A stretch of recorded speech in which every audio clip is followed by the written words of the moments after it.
Yo, I got dibs. Guys, while you're up, can you give me a cold drink? All right, boys, it's game time. Welcome to the Nissan pregame rush. Nissan, premier partner of the Heisman Trophy and the Bowl Championship Series. Tonight, we commit the BCS to the vault of history. The #1 Florida State Seminoles versus the #2 Auburn Tigers.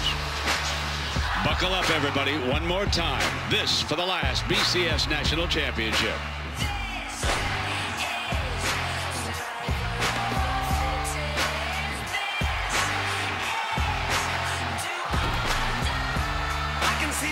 Line with each line that I finish, I'm so close to my goals I can almost pull over the goalpost. And if I don't got enough in the tank, maybe I can just siphon enough to fill up this last can. Man, will I survive in this climate or what? They said I was washed up and got a bloodbath. I'm not a rapper, I'm an adapter. I can adjust.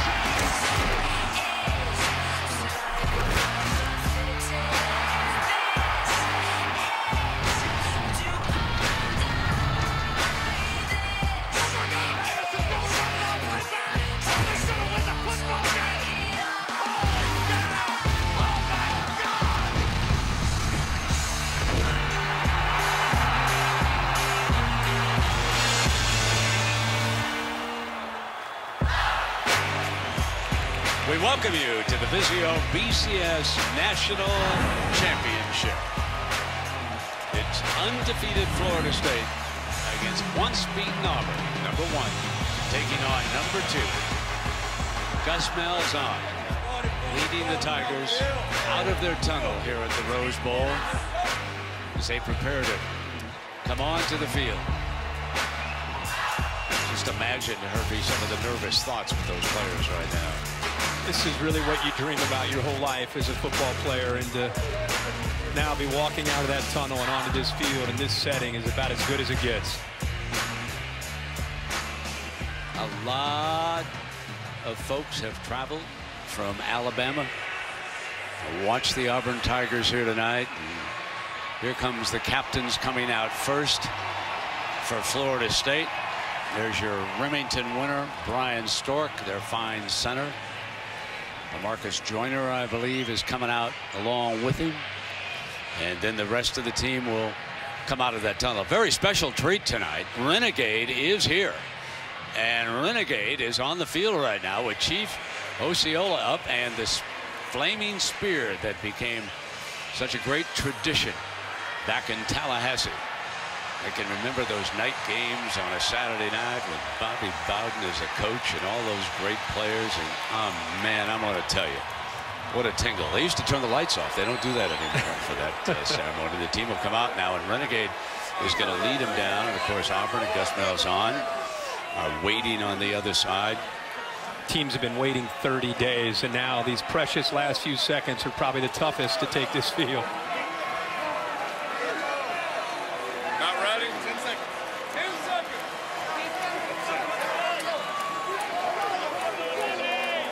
Time to bring the Tigers out.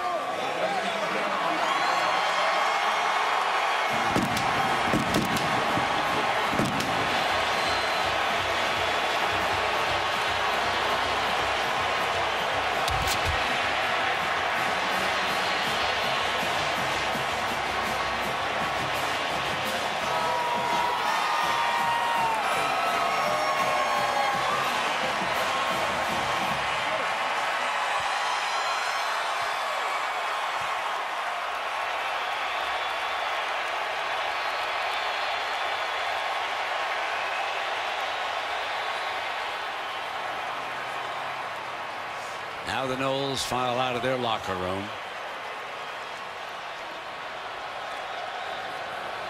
And we'll watch Renegade.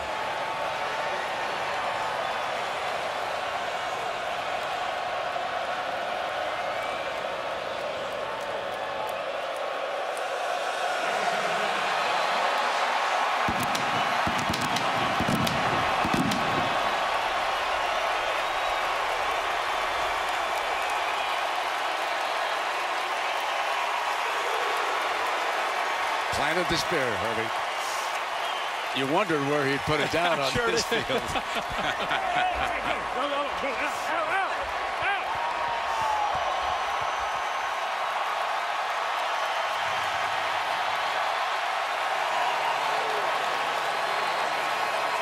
Knowles run into the end zone, of course, and salute their fans who are off to the broadcast booth's left. And then both teams are going to line up for the playing of our national anthem here tonight.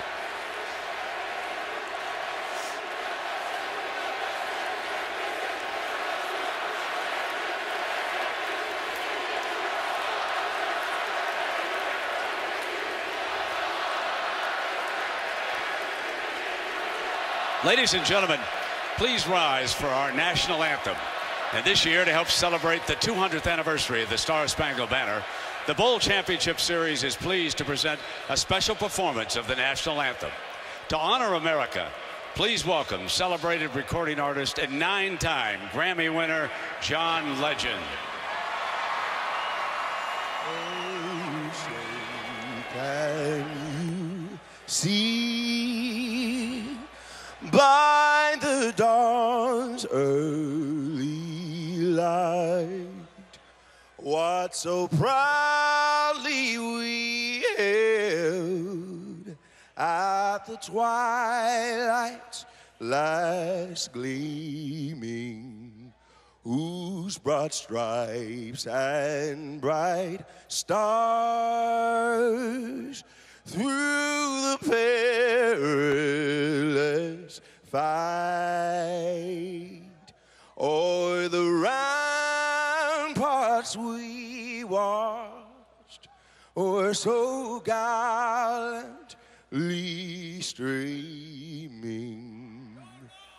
and the rocket's red glare, the bombs bursting in air, gave proof through the night that our flag was still there. Oh, say does that star-spangled banner yet wave o'er the land of the free and the home of the brave?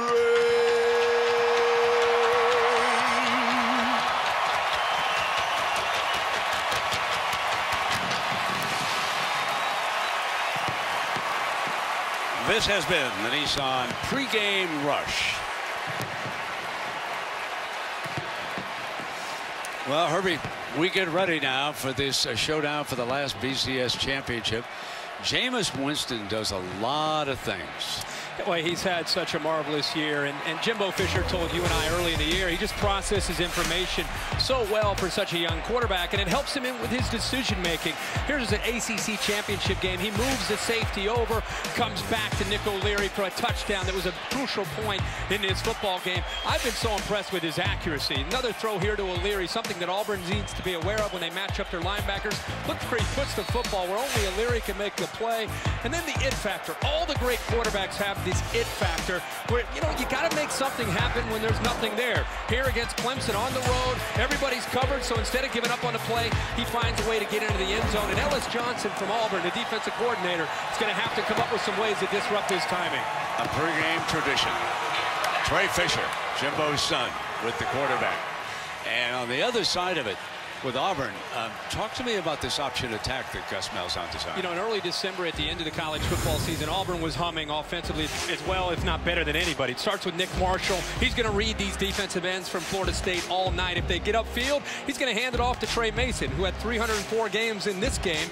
But if you get committed and concerned too much about the running game, he'll pull it out. And that's where Nick Marshall tonight, I think, has to be the difference in the game and making big plays. And this is a big part of what I think Auburn needs to be able to do.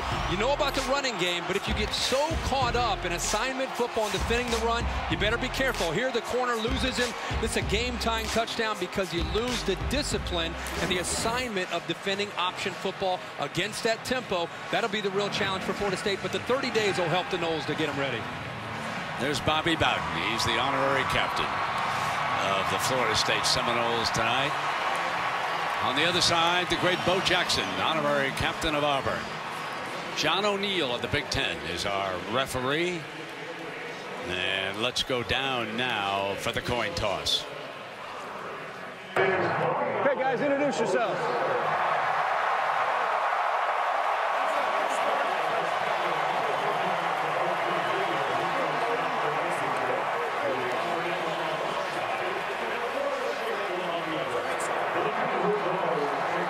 Guys, congratulations on making it to the BCS championship game. Good luck tonight, okay? Guys, I'm flipping a unique coin. This coin has Auburn University logo on one side, Florida State University logo on the other side. When this coin comes to rest on the ground, whichever school's logo is face up, you've won the toss, okay? Here we go. Florida State, you've won the toss. Florida State has won the toss. Defer their choice to the second half. Auburn, you'll take the ball. Which way do you want to kick? That way. Turn your back that way. And let's go to Heather Cox with Jimbo Fisher. Brent, thanks so much. Jimbo, your quarterback, Jameis Winston, has showed poise beyond his years. He is a redshirt freshman playing on the biggest stage. What was your advice to him tonight? Just manage the game. Take the little crumbs that are there and make good decisions with the ball. You got playmakers around. The big things will open up. Just trust your eyes and react and take the open things that are there and don't try to force anything. Jimbo, enjoy every minute of it. Let's go across the field to Tom Rinaldi. Heather, thanks very much. Your first meeting with this team, Gus, you told them they'd have the greatest turnaround in college football. What did you see then that made this night possible? Well, they believed. They worked hard. They got us here, and now we need to play our best game. Good luck to you, Gus. Thank you. Brent? Thank you, Tom. Florida State deferring, so they'll have the first possession of our second half, and we will get to take a look here early at Nick Marshall and the Auburn attack.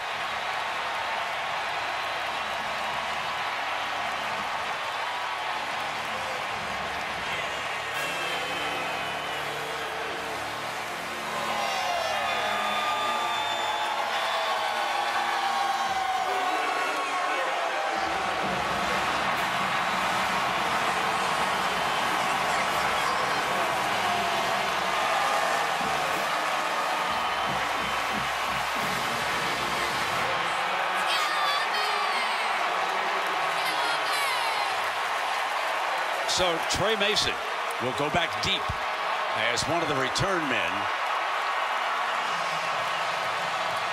Quan Bray, one of the wide receivers, is also back there with him, and the Lou Groza Award winner, Roberto Aguayo of Florida State, puts the ball on the tee as the smoke clears, and we get ready.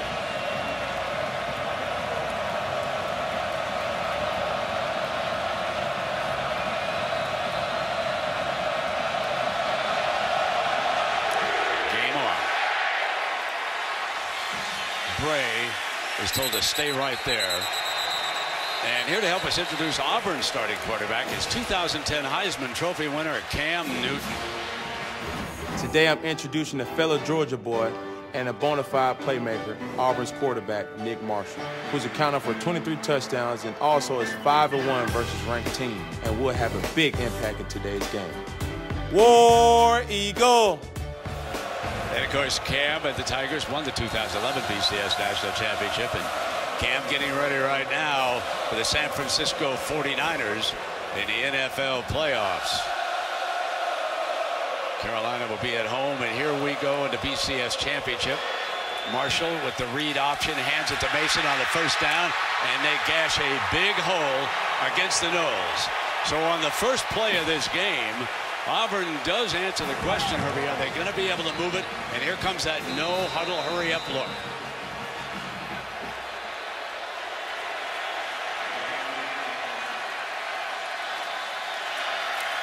Lewis in motion, and again, It is Mason, and this time he's stopped by Telvin Smith. Big part of what Auburn wants to do is stretch this Florida State defense sideline to sideline and try to make them identify this jet sweep motion that they'll see so much. It's assignment football defending Auburn, and the trigger man, Nick Marshall, holds the key tonight to having Auburn having a big night offensively, not just running, but decision-making on those reads. Mason in the backfield gets it again. 3 consecutive carries, and this is going to bring up a 3rd and long. And now we will answer our first question as to whether or not Malzahn in this situation is going to put it up or is going to stick with this relentless ground game.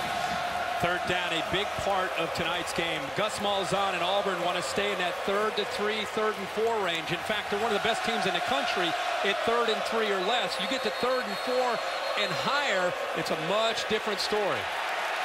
So we have our initial timeout of the game. And facing a 3rd and 7, it is Auburn showing some early jitters here on the first series. And a good call here by Gus Malzahn with all the jitters and all the buildup and hype of this game. You get to your first 3rd down, you don't want to make a crucial mistake that could cost you here. It's imperative that Auburn needs to get off to a great start. Florida State has dominated most of their opponents in the first quarter, and this is a big, even though it's early in this game, I think Gus Malzahn recognizing, you know, it's one thing to try to convert, it's another thing to avoid a disastrous play. Leading receiver is number 18, Sammy Coates from Leroy, Alabama, number 18. He has been the preferred target of Nick Marshall. Averaging better than 20 yards a catch when they get it to him. And tonight he's operating against perhaps the best secondary in the country, a secondary that has intercepted 25 passes. Also in that backfield now is Corey Grant has checked in. Play action. Deep, wide open, and dropped at the 30-yard line by Ricardo Lewis.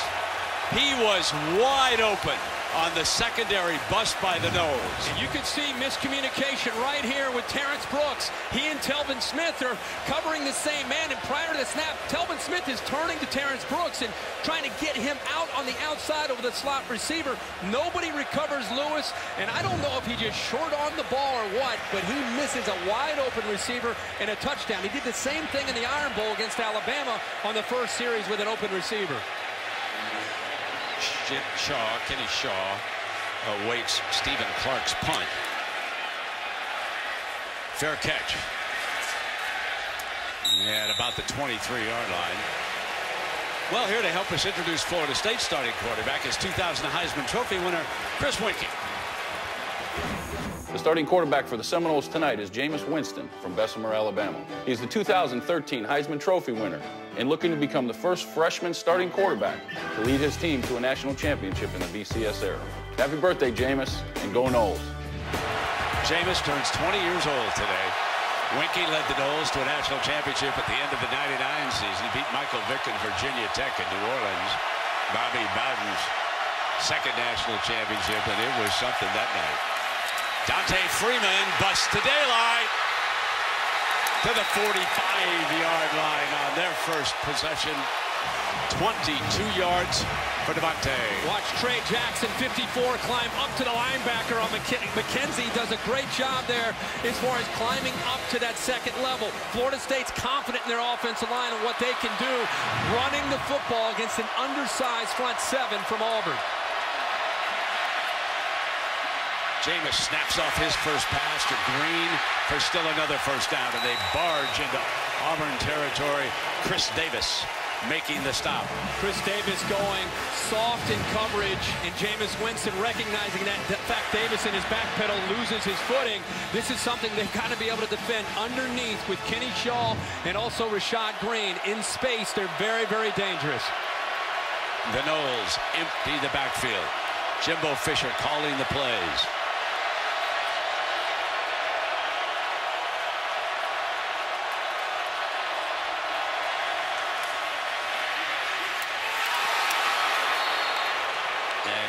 Jonathan Mincy with a fine play defensively for Auburn on that first down. And I think Jameis Winston very fortunate. He threw this football behind his intended receiver. And Mincy does a good job of jumping it. In fact, could have come up with an interception. It should have come up with an interception. That ball did not touch the hands there of Green at all. And they may have surprised him. Ellis Johnson is going to mix up coverages as much as he can to try to confuse the young quarterback. Now they're playing a little bit more press here on this play.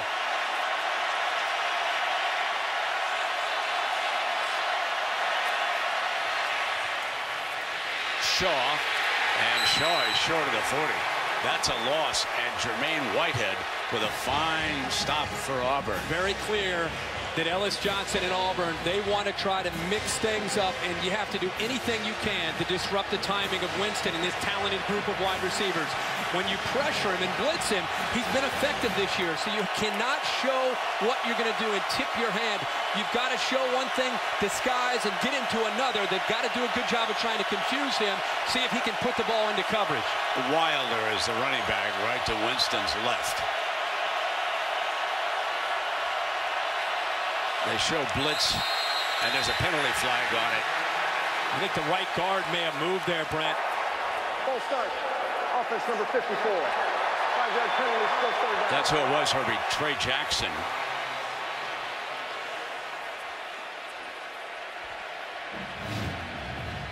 Yeah, I think he was affected by Auburn showing some pressure here right there. I think he starts to get a little bit nervous because he knows what's coming there. And again, going back to what Ellis Johnson wants to do, disguise things, show press, try to get not only Jameis Winston off balance, but also that offensive line. 3rd and 16 with O'Leary on the field. A dangerous receiver.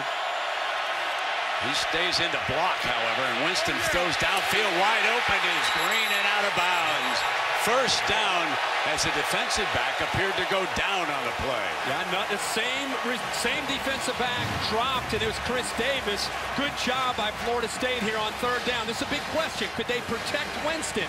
You can see a wide open Rashad Green, but watch Davis here. He's dropping back, changes direction, goes down again. The second time on this series alone that Chris Davis has lost his footing, and he may want to change his cleats. Carlos Williams checks in as the tailback, and he'll get the carry here. Breaks that first tackle, and he is down at about the 16-yard line, so this will be 2nd down. This is where you get into the red zone. Florida State, #1 in the country. They're 97% effective in the red zone and 3rd in the nation, converting 79% getting touchdowns. The reason they're so good is the decision-making from Winston, but he's got some great targets. #1, who'll be up at the top of your screen, Kelvin Benjamin. If they leave him one-on-one, he's actually going to be at the slot up at the top. They leave him one-on-one, they'll try to get him the ball. Also, Nick O'Leary is very dangerous in this area as well.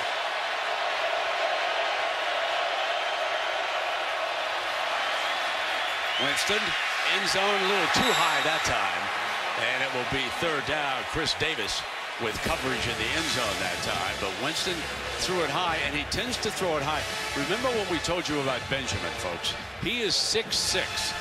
That is the target. And sometimes you think in watching Winston that he thinks Benjamin is always the receiver.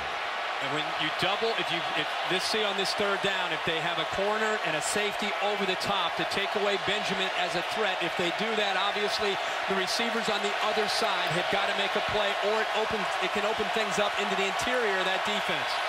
Freeman is in as the running back. He slips out as a safety valve. Winston keeps it, nowhere to go. 4th down. Auburn forces Florida State to settle for a field goal attempt. And that was a heck of a play by Nosa Igwe. And D. Ford and Carl Lawson, these guys on the outside have got to be factors tonight in making Winston step up. I think he was confused here because they showed pressure again, going back to mixing it up. They showed pressure, and then the linebacker, Chris Frost, dropped right at the snap, took away one of his underneath routes. He had no one to throw the ball to. Aguayo, 19 of 20, make it 20 of 21 on the year. The Lou Groza Award winner puts the Noles up 3-0. But Florida State was stopped from scoring a touchdown in the red zone, and that's a story. Watch this sack down.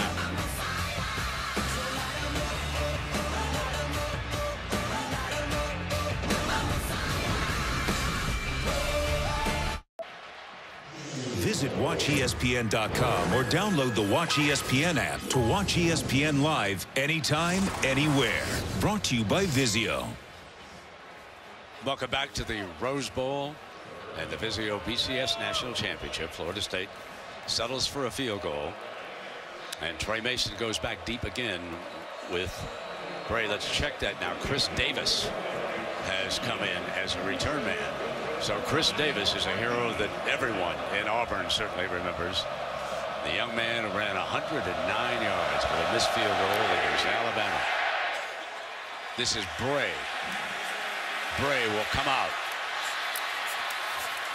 10 and stumbles down at the 21. You go back to that last play that they missed on the home run. It was out of a timeout, a quick huddle. Florida State, look at Florida State's defense. This is part of defending Auburn, is getting on the same page. They were confused not just by the play action, but really by the alignment and the quick huddle by Gus Malzahn. He disguised it and hit it from the sideline. They came onto the field late. They huddled quickly. Florida State was trying to communicate. That is the game within the game tonight between Jeremy Pruitt, the defensive coordinator from Florida State, and Gus Malzahn and Nick Marshall in this Auburn offense. So from the 22-yard line, the toss play to Mason, trying to get the edge. And Mason out to the 30-yard line. Brooks with the stop. One thing is sure, Herbie, I think you agree with this. Auburn is the best team Florida State has played this year. Yeah. I mean, we could talk about Clemson on the road in Death Valley, but they dismantled them that night. And I think this game now, because of what Auburn can do on offense and how they can attack you in so many different ways, I would agree with that.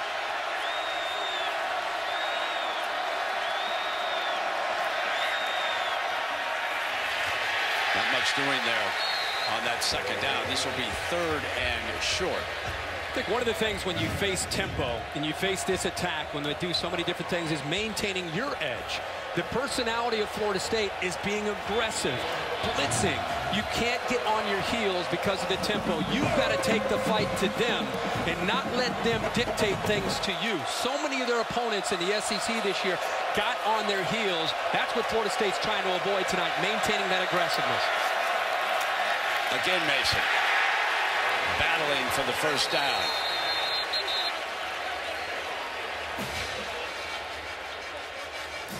The offensive line for Auburn, very physical. Robinson is the left tackle. He'll play Sunday football. Watch that line. Telvin Smith actually slips through, but that defensive line led by Goldman that time came up with a play, but give Auburn credit, just enough there to pick up the first down, and here comes the tempo. Marshall checking the sideline with the coaches.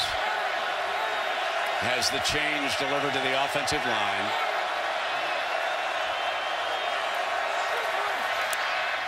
Deflected quick throw to the outside, and it is complete at the 39-yard line to Coates. And Nick Marshall looking over to get confirmation. This is one of those offenses we have a lot of moving parts. At the end of the day, the guy in the visor is making the call. He's getting his formations in. This time it's a quick huddle. They call these the fire alarms. See how close they are to the football? Watch how quick the offensive line will break out of that huddle and how quickly they're going to try to get this ball snapped before Florida State can adjust. Marshall steps away from Edwards, but not the second time. And the team has a penalty flag thrown on top of it. This could be intentional grounding. I don't think he got it back to the line of scrimmage. Offense number 14. Lost it down at the start of the foul. Third down. It was the relentless pursuit of Edwards. Yeah, they are getting in there quickly. Boy, Mario Edwards has had a great year. He's relentless in his pass rush, and clearly this was a intentional grounding. Nobody picked up Mario Edwards. I thought he might recognize Corey Grant in the left flat. He was wide open, would have picked up easily a first down. He didn't pull the trigger. He kept the play alive, and eventually Edwards got home.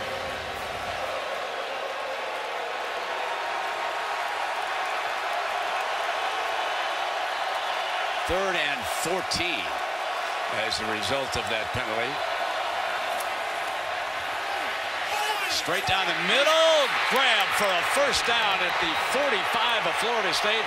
by freshman Marcus Davis from Delray Beach, Florida. Wow, he does an excellent job here of getting separation from Nate Andrews, who is playing middle linebacker. He throws that football with such a nice touch, but at the same time with enough velocity to squeeze it in there. What a throw. Big conversion. Mason. And he is swallowed by the right side of the Noles defense, but not before he picks up 4 yards.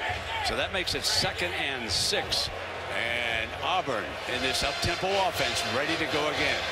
Prosh is the fullback, and he's a good one. Here comes Mason. And I checked that. That was Marshall keeping the ball. And so Marshall did not hand it off, and he crosses the 40-yard line. Andrews stops it. You and I have to stay on our toes too tonight, not just Florida State's defense. You know what I'm happy of, Herbie, is that Auburn's wearing the white because it contrasts with that football a little bit more. and I think the linebackers at Florida State are pretty happy about that also. Look up here, nobody covering the slot receiver at the top. Mason goes incomplete. That'll bring up 4th down. There was pressure by P.J. Williams off the corner that time. They are bringing the heat on Nick Marshall. They're bringing a lot of pressure, and especially when they get you to 3rd down. That's been the way Florida State has played defense all year. See the pressure coming from the left. They disguised it well. The offensive line slid to the right. It left Trey Mason back there to pick up 2 men. Can't pick up 2 men, and they had nothing to do there but to throw it away. If Auburn continues to be in 3rd and medium to 3rd and long, they will struggle tonight against this Noles defense. Always stay alert against Auburn. They're into Florida State territory with the 4th down, and they're going to go ahead and boom it. And this ball backs up on the 1-yard line. What a punt by Stephen Clark from Kansas City. He backed it up.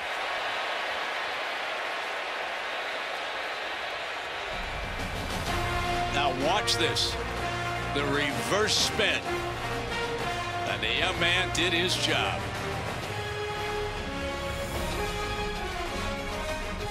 The 2014 Vizio BCS National Championship is brought to you by Vizio Fandemonium.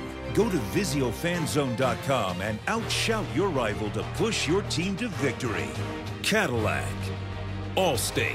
Are you in good hands? Great clips. It's gonna be great. And Taco Bell. Sometimes you gotta live Mott's. BCS photos for the first 4 championships. Peter Warwick, star for the Noles, and Bobby Bowden down in New Orleans. Wilder now the running back. Coming out from their own 2-yard line. Winston's gonna fire it incomplete. And it is 2nd down and 10. And if Davis changed his shoes, he was all over the receiver. At that time, Chris Davis with better footing. Much better job there that time of getting after the underneath routes. Again, Auburn doing a good job. They got to consider that last possession a win, holding Winston and the Noles to a field goal down in the red zone. With the noise down there, Winston has moved up under center. Takes a direct snap. And Wilder is stuffed by the middle of Auburn's defense. This brings up 3rd and long, and it's danger time. Look at the linebackers attacking downhill. This is what they've got to be able to do, not let the guards and the center climb up to the 2nd level. Obviously pinned back in their own territory. Pretty good idea what Winston might be doing under center. They attack downhill, and they get him now to 3rd down and long. And this is where D430 and Carl Lawson, the true freshman, the 2 defensive ends, are going to try to get after Jameis Winston. Abram off of Jimbo Fisher's bench to help protect. Auburn determined to get heat on the Heisman Trophy winner. Snaps it off. Benjamin incomplete. It's 3 and out, and Mincy with coverage on the 6'6" Benjamin. The best thing that Mincy does here is he has eyes on the football. He's anticipating. He bails from his press coverage. Look at his eyes. He's from the word go. He had his eyes turned and looking at Jameis Winston. The reason that's important on 3rd down is he knows when he needs to break on the football. It's a mismatch with size. He's only 5'10" against 6'5", but he broke on the ball early and made the play. Casey Beatty from his end zone. Chris Davis awaits. He's got to return. Right up the middle, up the gut. To the 24-yard line where it's 1st and 10. And Auburn within striking distance. And Brent, let's go back to the punt by Stephen Clark, who pinned him inside the 1-yard line. That is why Auburn right now has an opportunity to score. We're watching the Vizio BCS National Championship on ESPN. Area coverage provided by Goodyear. Game-changing, superior performance when it counts. Goodyear, more driven. 3-0. Florida State with the lead, and Auburn with outstanding field position after that punt return. They show the direct snap and off to Lewis on the outside, and he is out of bounds. Brett, they lined up Greg Robinson, one of the best left tackles in football, out wide with the receivers trying to give him a better blocker. Again, one of these little wrinkles from the Auburn offense. 2nd down and 8.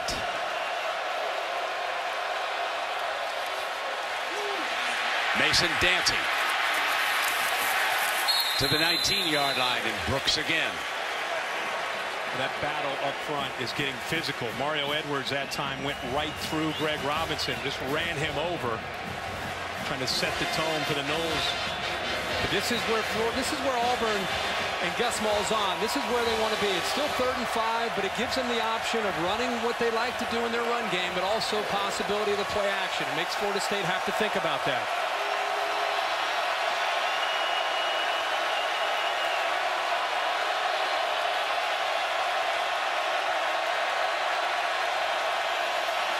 Marshall fires again for another 1st down at the 13-yard line. Uzomah makes his first catch of the game. C.J. Uzomah. Bringing pressure on the inside, and Telvin Smith is soft enough on 3rd down. An easy throw, get it out quick, right over top of the blitz, and Telvin Smith deep enough that makes that throw much easier for Marshall. There is a big surprise in this game. Auburn has come to throw the football. Marshall is 4 of 6 for 41 yards here in the early going. Now he keeps it. Broke the first tackle and still going to about the 12-yard line. Marshall, of course, an outstanding athlete if you go back to his days at Georgia as a defensive back, and then, of course, got into some trouble, so he was kicked off the team, went to a junior college back in Kansas.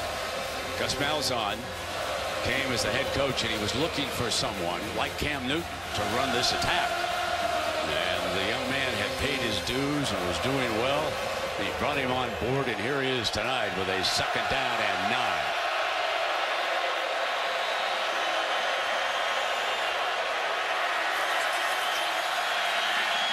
End zone, incomplete. That was a jump ball, and Ronald Darby, to find nickelback for the Noles, was all over it. I think Sammy Coates got some separation from Darby. The ball just is late. And with the ball being late, it gives Darby enough time to come back to the football.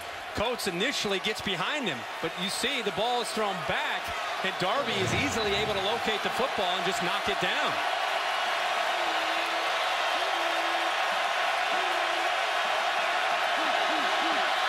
Malzahn calling the play after seeing the personnel and what Florida State had on the field.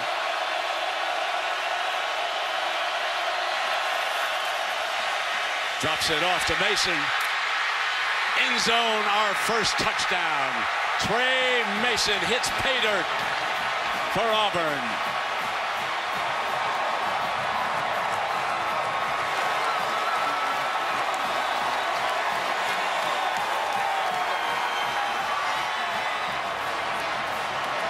They will show 2.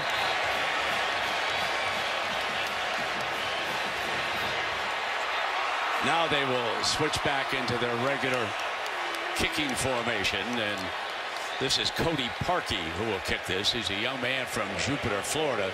Broke all the high school records down in that town, not far from West Palm Beach. And Parkey nails the extra point. It was 3rd and 9, Herbie. Yeah, they capitalized on Florida State. Telvin Smith in the middle of the screen goes over to the right with DrJforprez. It left nobody back to the left. 3rd down. Again, a bust here by Florida State, but this time, Nick Marshall and Auburn able to take advantage of it and get the ball into the end zone.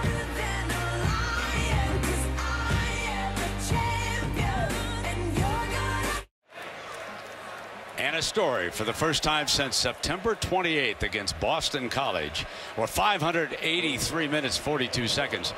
Florida State trails. That's right. They went 9.5 games.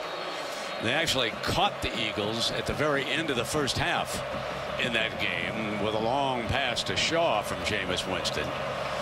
So one thing that Auburn said they were going to do, we're going to hit the Noles in the mouth, and we're going to see how they respond. And here we are.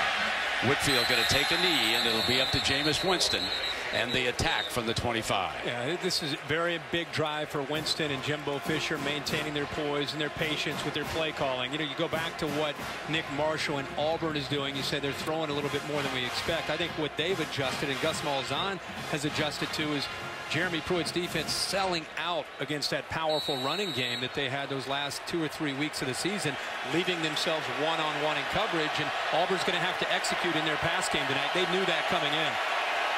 Freeman is the running back alongside Jameis.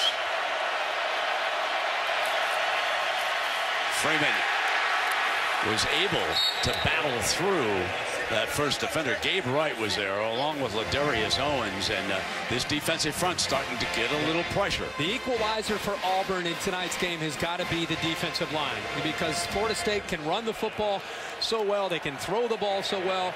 If you'd like to keep 2 safeties back in coverage, it means your defensive line and linebackers have to hold up against the run, and you need penetration like that from Gabe Wright.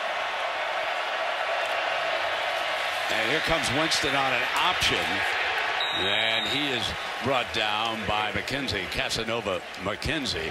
It's interesting that O'Leary, the tight end for the Noles, has improved so much as a blocker. They actually had him take on Ford, the outstanding defensive end that time, and he did a good job. 3rd down now and 2. Brent, watching from here, it still feels that Florida State is adjusting to the speed and the execution of this Auburn defensive front. They're still trying to figure out what Ellis Johnson is doing with the front and with the coverage. Again, it's Winston under Ford pressure, and down he goes with a sack. This was the game plan, Herbie, that Ellis told us about. We've got to get Winston on his back. Yeah, they get him to 3rd down, and this is where they're so confident. We talked about it the first series, how important it is for their defensive ends. He's right here. He doesn't bite on that at all. In fact, he gets in there so quickly, Jameis Winston did not have a chance either to throw it to O'Leary or dump it down to his back. Perfect execution, well-prepared Auburn defense there on 3rd down. Remember now, Chris Davis is back on this punt. He just had a 22-yard return to set up the first touchdown for Auburn. They ran into Beatty. There's the flag. If it's running into the punter, it won't be enough to give him a 1st down. But if it's a personal foul, it'll be automatic. Personal foul. Yeah. Roughing the kicker. Defense from the 23. 15 yards from the previous spot. Automatic 1st down. That was young Jonathan Ford being talked to by the coaches. He will rough the punter here and commit the personal foul. You can take a look at it. Comes right there. Comes right up the middle. Brent tries to put his right hand there, tries to hit his spot, but he runs right into him and roughs him. And this, it'd be interesting to see how this drive finishes. But an error like that, with the momentum clearly favoring Auburn, now you give the Heisman Trophy winning quarterback in Florida State another chance to continue this drive. Jimbo Fisher's going to have to adjust some things because Jameis has gone down on 2 third-down sacks. Williams slips out of the backfield. Here with the reception, and he was nailed by Threese. I mean, I'm telling you, Robinson, Threese, this is a different kind of team than what Florida State faced in the ACC. There is no doubt about this. It's just so much more athletic, of course. But I think, you know, what do you do if you're Jimbo Fisher? Is you've got to challenge your offensive line. You can call any play you want, but if you're losing the battle in the trenches to a better defensive line and an defensive line that's more athletic and getting penetration, it doesn't really matter whether you run or whether you throw. The offensive line ultimately has to take this game over for Winston. And he'll run into a gap, and the linebackers close quickly. Chris Frost bringing him down, number 17. You also have an Auburn defense that's had to hear for 30 days how inept they've been this year, how they've been the Achilles heel, how they've been the weakness. It's amazing in these BCS years what we've seen with teams that here for 30 or 40 days, how they've been that weakness and how it motivates them collectively. In the early going, this Auburn defense is playing with a major chip on its shoulder. Jimbo searching as we come to the end of the first quarter. Another underdog, Auburn leading. We'll be back after these messages. You're watching the Vizio BCS National Championship on ESPN.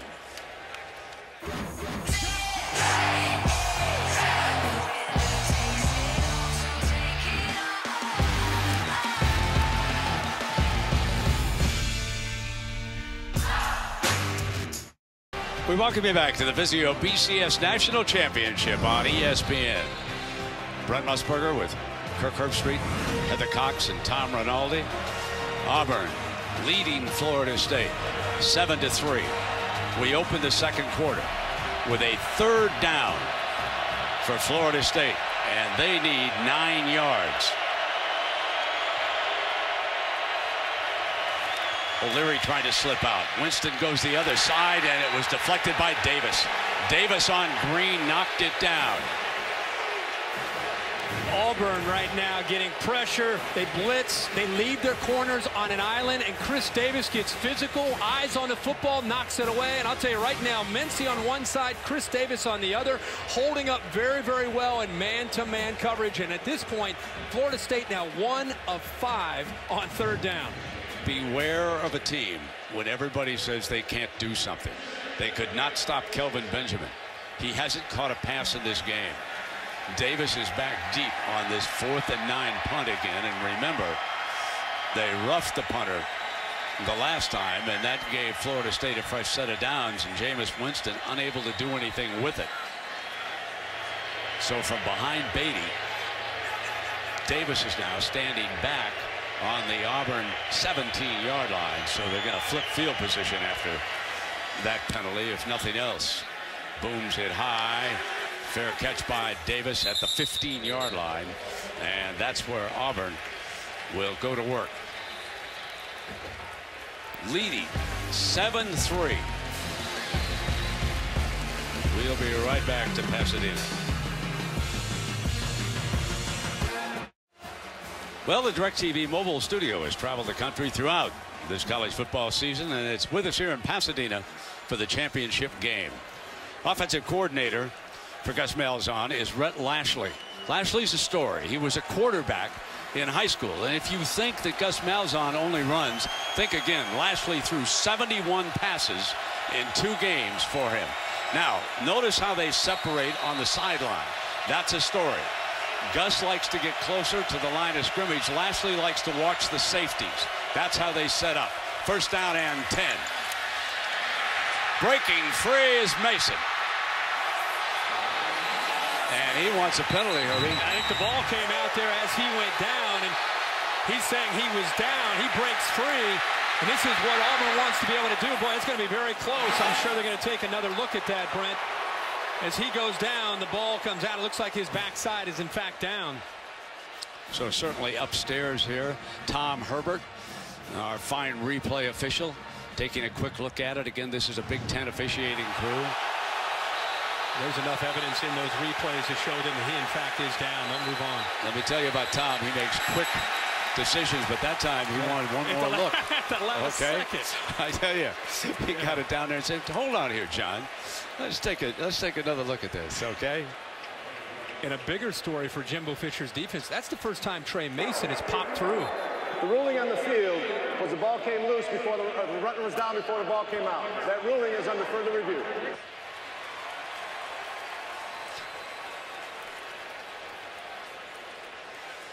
We've seen Auburn do so many different things. You see the big fullback coming through, leading the way, but it's the offensive line This offense is built on deception.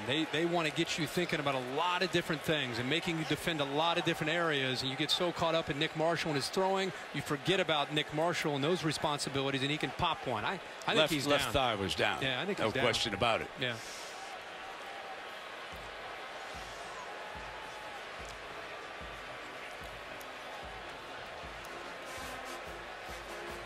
So there are several problems looming here for the Seminoles. Is confirmed. First down. So it's a first down, and Herbie, you made the point that was indeed Mason's best run of the night. Yeah, and when you get Mason going up the middle, remember 304 yards rushing against Missouri in the SEC championship game, but when you get him established up the middle, boy, it can do so many different things. Getting the ball out to the edge with their option attack, setting up play action, because it affects the linebackers and the safeties having to respect the inside run. Reese Dismukes is the ringleader of this offensive line. He's an outstanding center. He brings Marshall up to the line, and they pitch it to the outside, and nothing doing as Corey Grant was taken down by Brooks. And Florida State was determined coming into this game. They might give up some plays up the middle, but they do not want to give up plays to the outside. They don't want to get outflanked. Nice job by Brooks being in position and then making the open play in space. And now there is a penalty flag. After the play was over, unsportsmanlike conduct, 20, defense, 15 yards from the end of the run, automatic first down.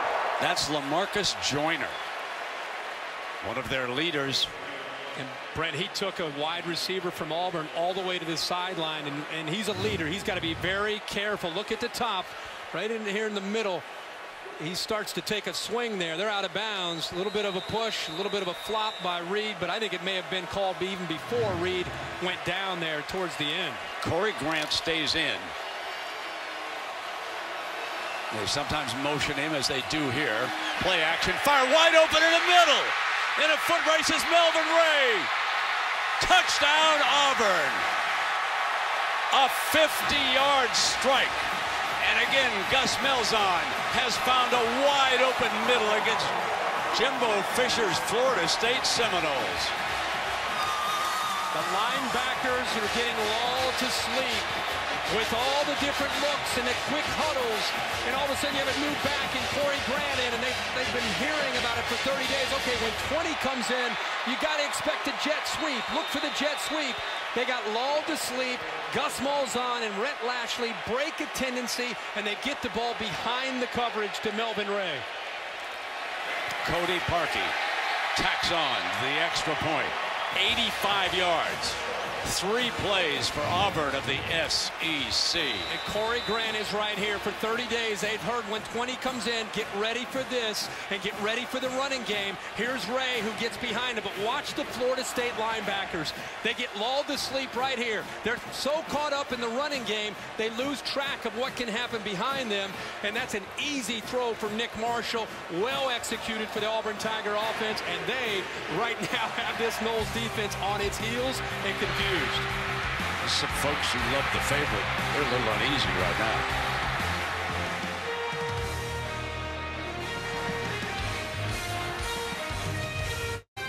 The 2014 Vizio BCS National Championship is brought to you by Dr. Pepper, always one of a kind. Tostitos chips and dips, bring the party. Capital One Bank, official partner of the BCS. AT&T, rethink possible. And Nissan and the all-new Rogue. Nissan, innovation that excites. The BCS from 2003 to 2006, Mac Brown right here on this stadium with Vince Young in Texas. And perhaps the best game of the BCS era, beating USC and Pete Carroll. Whitfield is back deep.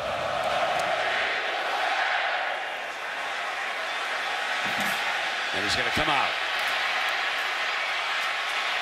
to the 21-yard line. You know, the average margin of victory for this Florida State team is 42 points. It's one thing to be kind of that it quarterback when things are going well. You won the Heisman as a freshman. Now is when you need to step up and be a leader, challenge that offensive line, get them to help you. Obviously a long way to go, but this is when we really find out about who Jameis Winston is as a competitor and a leader of this team. Backup Rushman on the field for Auburn. They continue to rotate, and they've got some talented freshmen on this team.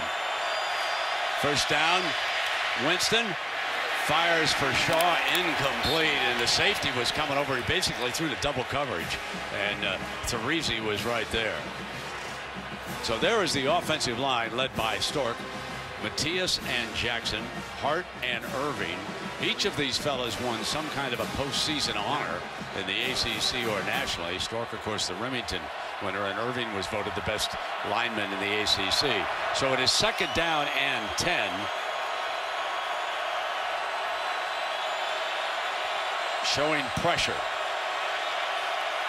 They back out of it. Four-man rush. Winston high and incomplete. They got what they wanted, and it's third down and 10, and the freshman is struggling. The last play, they disguised pressure and brought it, and he struggled to be able to throw with accuracy. This time they put a lot of pressure on him, and then they drop back. They're doing such a good job of mixing it up. You know, the last 9 attempts that he has, 1 of 7 with 2 sacks. Now Ford back in. D. Ford into stand-up in position on the left side as they shift and they draw a false start. They pick up 5 more yards. Offense number 35. Just a basic shift. And the team that is rusty and not playing well at all is the big favorite, Florida State. There's Nick O'Leary, the big tight end. A miscue for Florida State. You and I have called a lot of games in this stadium. There are so many Auburn fans at that end of the field. You'd think we're at Jordan-Hare. It is loud and difficult to communicate for Florida State's offensive line, and I think it's adding to the confusion of what they're dealing with as an offense. Third down and 15. Williams and Freeman are in as the running backs.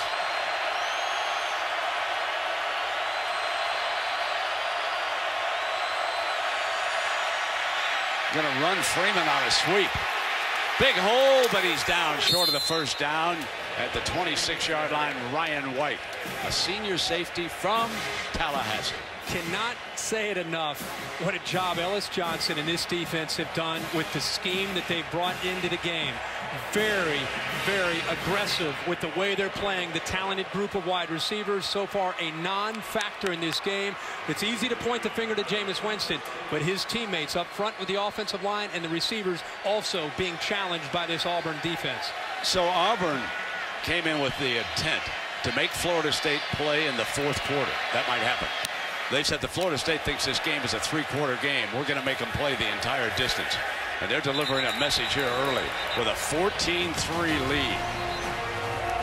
It's all Tigers here in Pasadena.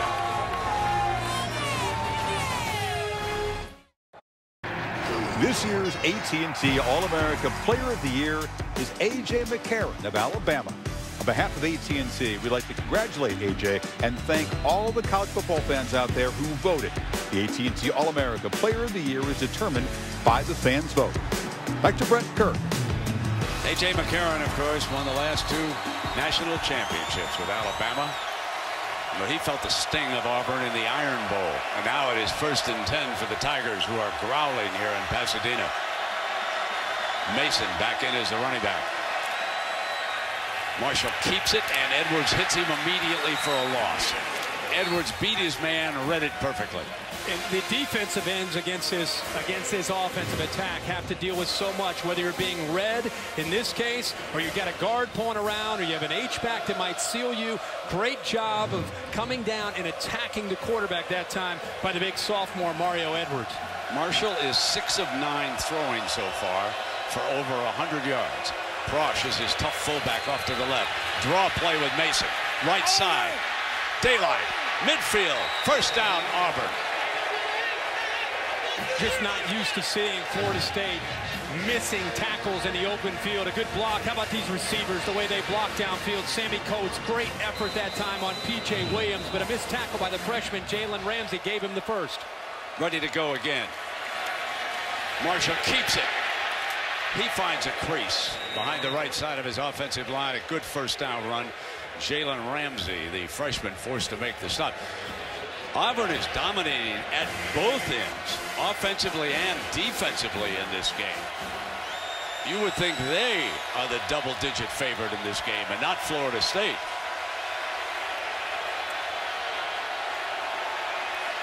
Malzahn has never coached out of a press box. As an offensive coordinator or a high school coach, he never, ever went upstairs. He doesn't know what it's like up there in a coach's booth. Play action. Fires too high and incomplete, and his receiver was covered that time, and he was looking back at Uzomah. Interesting, you brought up earlier Gus Malzahn and Rhett Lashley. One at the line of scrimmage, and that's Gus Malzahn on the far left. I guess Beyonce is getting involved here with Jay-Z on this call. And then down the field about 15, 20 yards, you have Lashley, the offensive coordinator. And every time his quarterback looks over to the head coach is talking to the coordinator and saying, what are you seeing in coverage? They're communicating and then eventually getting the call back out to Nick Marshall. 3rd down and 2. Marshall keeps it. An easy first down. And he's pushed out of bounds hard on that far side by Darby. Look at the guys in the backfield. Prosh here and also Fultz. They lead the end. They get around the edge. Reed there, pull it to the outside. And now you've got 2 lead blockers leading Marshall around the edge. This is something they had a lot of success with against Missouri and Alabama late in the year by having those 2 big H-backs out there. It puts so much on a defense to avoid being outflanked and having too many numbers to have to account for. And our injured players that know, but I want to go back and talk about the combination. It's a very interesting story, Irby, that you bring up. Is Lashley, there he is on the left, the offense quarterback, but there he is on the right as a quarterback at Shiloh Christian High School in Arkansas. And they have maintained a friendship ever since. So last year, Gus Malzahn goes to Arkansas State. He's the head coach. Now he hires Lashley as his offensive coordinator, and they've got their first game against Oregon. He sends Lashley upstairs to the box. The Ducks jump on him. Gets on a headset, and Gus said, Brett, get down here and get down here fast and straighten this out. So Lashley came out of the box down to the sideline. Of course, they couldn't catch Oregon. Oregon had a very good team. But he's been on the sideline ever since. And remember, when they call plays, he goes to look at the safeties, and Gus wants to be behind to see what's happening with his offense. So they work perfectly together. 1st down and 10. Here comes Mason. A punishing runner, Herbie. When I looked at the tape of the Missouri game, I just couldn't believe that he rushed for better than 300 yards. We had seen that Missouri defense. That's pretty good. Their style played right into the hands of what Auburn wanted to do, but he has such patience. Good low center of gravity, lateral quickness, fits perfectly into Gus Malzahn's offense and what they try to do, and I think complements Nick Marshall and his quickness to the edge very, very well. And oh, by the way, he carried it 46 times. Marshall keeps it, runs away from Edwards, who catches him from behind, and that stopped him from picking up the 1st down. So it's 3rd down and short. And Edwards has just been a different player this year. Last year he came in one of the most highly touted defensive players coming out of high school football, but he was in and he was overweight and had to sit behind some very talented defensive ends. You know, he went from 305 down to about 275 this year and has made such a difference by dropping the weight and playing with so much more quickness there off the edge for the Noles.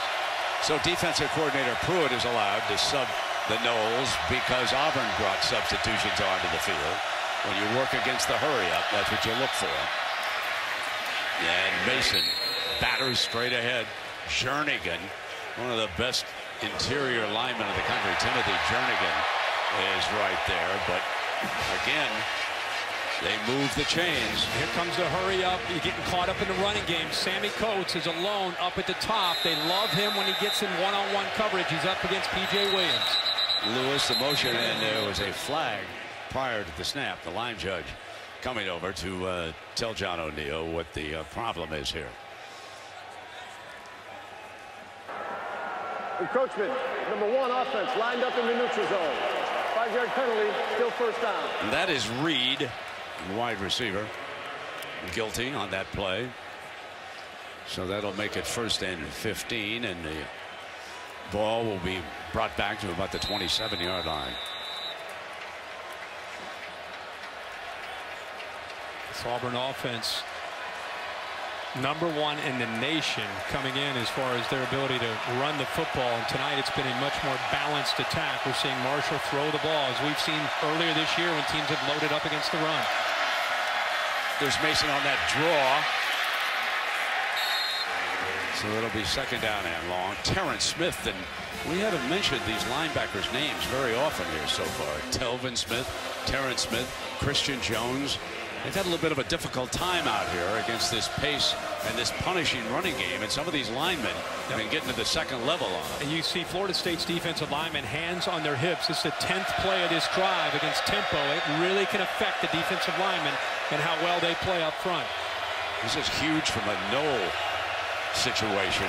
Down already 14-3.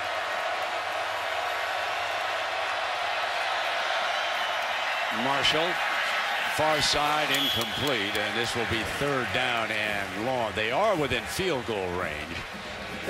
Brent, that was a miscommunication with Sammy Coates in the quarterback in reading coverage and adjusting your route based on what you're seeing. He sees the man, but what he doesn't see, Coates, is a safety over top. There's no way the quarterback's going to throw that with Jalen Ramsey there at the end coming into the picture, sitting back there. So he tried to throw it underneath, and Coates ended up not reading the coverage the correct way. Yeah, they need to reach the 13-yard line here for a 1st down.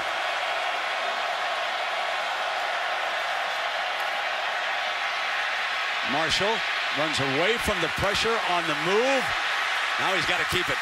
He knew he was across that scrimmage line, and this will set up a field goal attempt. And so here comes Cody Parkey.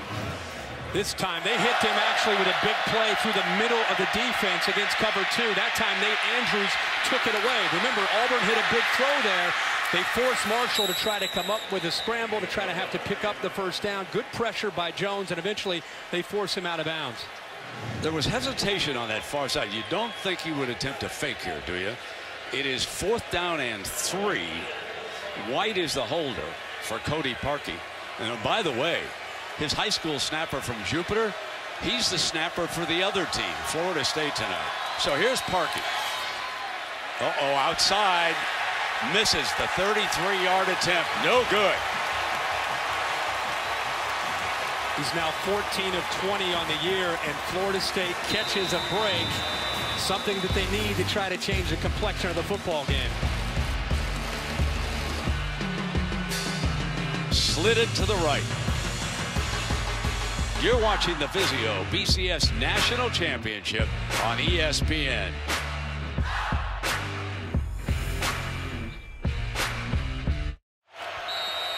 Auburn over Florida State. The Noles have been held to 78 yards here in the 1st half. Freeman with the handoff on 1st down, trying to make it match. Jimbo Fisher is searching for anything, Herbie, to get a long touchdown drive here. And I think the thing that we've talked about from the first time they had the ball is a combination of Ellis Johnson calling a great game defensively for Auburn, and Auburn's defensive line, and the confusion whipping the Noles up front in the trenches. Here they are again, moving late.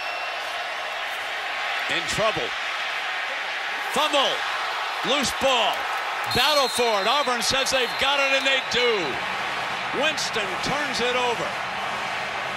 It's a meltdown by the #1 team in the country. Forced that fumble that time was Bradley. Ben Bradley and Angelo Blackson were on the field. Backups. We just talked about how they're getting beat up front, Brent, and because of the confusion. Both guys involved there, the ball clearly out, recovered there by the linebacker, Anthony Swain, who was coming on the blitz. But as we were talking there, I was talking about the late movement by the defensive line and linebackers, again, affecting the continuity and the chemistry and the communication with that Florida State offensive line. 1st down and 10.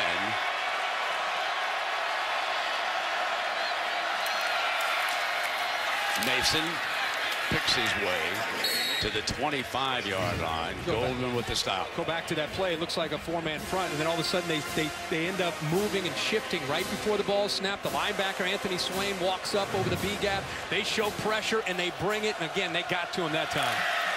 Straight ahead, and this will bring up a 3rd down short of the 20-yard line. Remember, just moments ago now, Auburn missed a field goal, and now they've got it back. Gus Malzahn doesn't want to settle for another field goal right now. But he's got a big 3rd down for Nick Marshall as Winston attempts to figure it out here on the near side. Constantly changing their personnel groupings, formations, forcing Florida State to communicate and try to stay on par with the different personnel groups coming in. Marshall. Great grab here by Bray. Picks up the 1st down. Marshall continues to impress with the ball in the air. He's the best thrower of the night, not the Heisman Trophy winner. And how about the catch that time by Quan Bray, who's been a really nice slot receiver for this offense. But look how open he is. It's a great throw by Nick Marshall, but a better design by Gus Malzahn and Rhett Lashley to get him open in the flat there on 3rd down. Terrific performance by these 2 offensive guards, Slade and Kozan, holding the fort. Mason picks his way behind them down to the 5-yard line on that 1st down. There's the patience and that lateral cut right there. He doesn't lose any of his acceleration.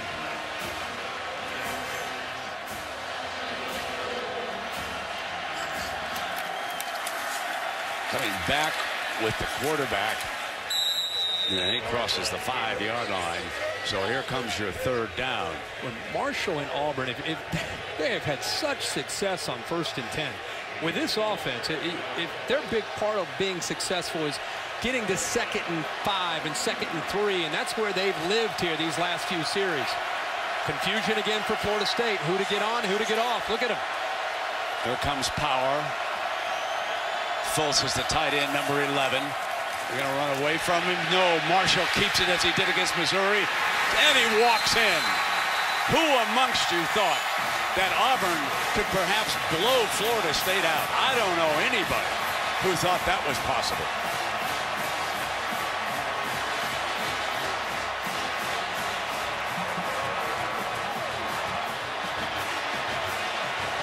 This is a great performance by athletes and a coaching staff.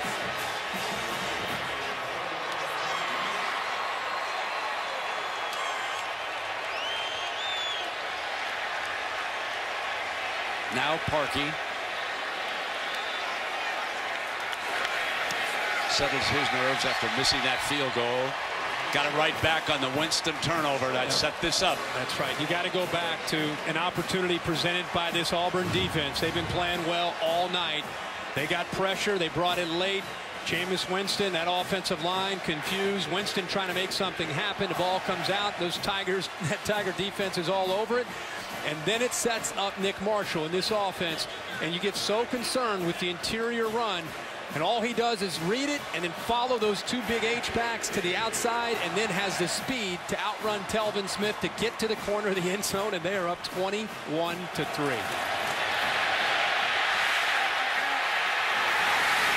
Now Gus Malzahn celebrating still another touchdown. He likes to say, boom. And that's exactly what happened. Let's go down to Tom Rinaldi. That's not only what he said. Seeing his players come off, he said repeatedly after that drive, we're better than they are. We're better than them. Exhorting his team to continue to press the foot on the pedal. Brent? Tom, I can hear behind you, SEC. Looking for their 8th straight championship. And how about the state of Alabama? How about that? They would have 5 of them. 3 for the Tide and 2 for the Tigers. But we still got a long way to go. There's still a lot of talent out here, so hang on now. Whitfield looking to give him a spark, and he's dangerous on the return. 25, 30, and slipped. Brett, I'm glad you brought that up because it's 21-3, and people in the South and down in the SEC are excited because of what Auburn's doing. But this is still a Florida State team that has the ability to strike and strike quickly. But somebody, whether it's the quarterback Winston, the offensive line, they've got to come together as a group and realize there's so much football to still be played. They get the ball to start the second half, but it starts with just getting a first down and reestablishing some confidence. Most talented defensive front by far. They are forcing one mistake after another against the Noles. Number 75. 5-yard penalty, still first down. And they're still in that area of the stadium where the crowd's affecting. That time it's the left tackle, Cameron Irving, who jumps a little bit too early. Heather Cox told us that they were tinkering with the silent count for a while. That's not working out too well.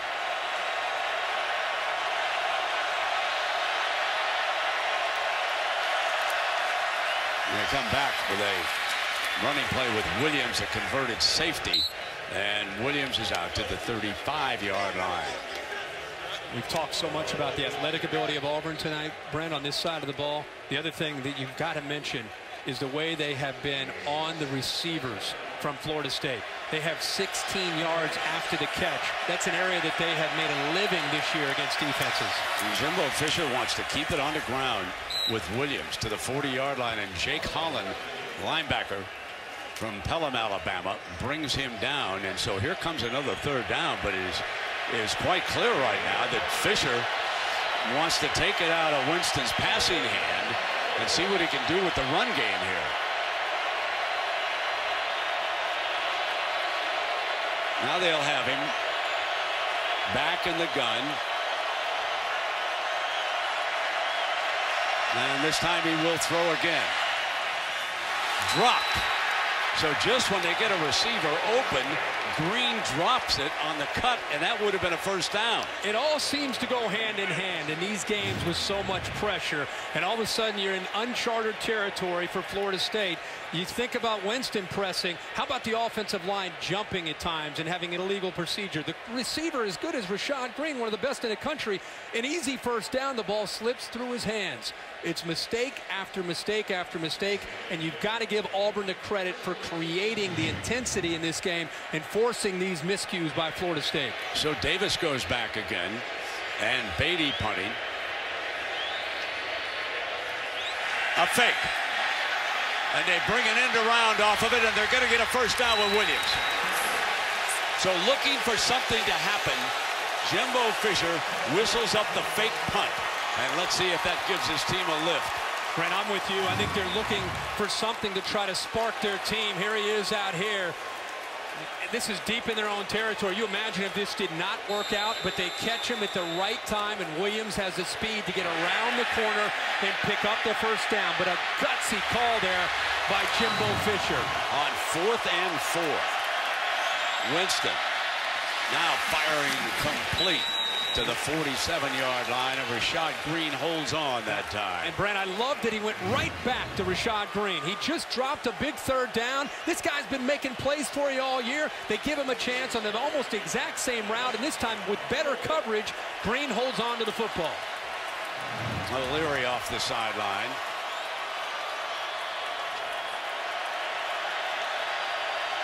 So the big 4 of receivers are out there for Winston.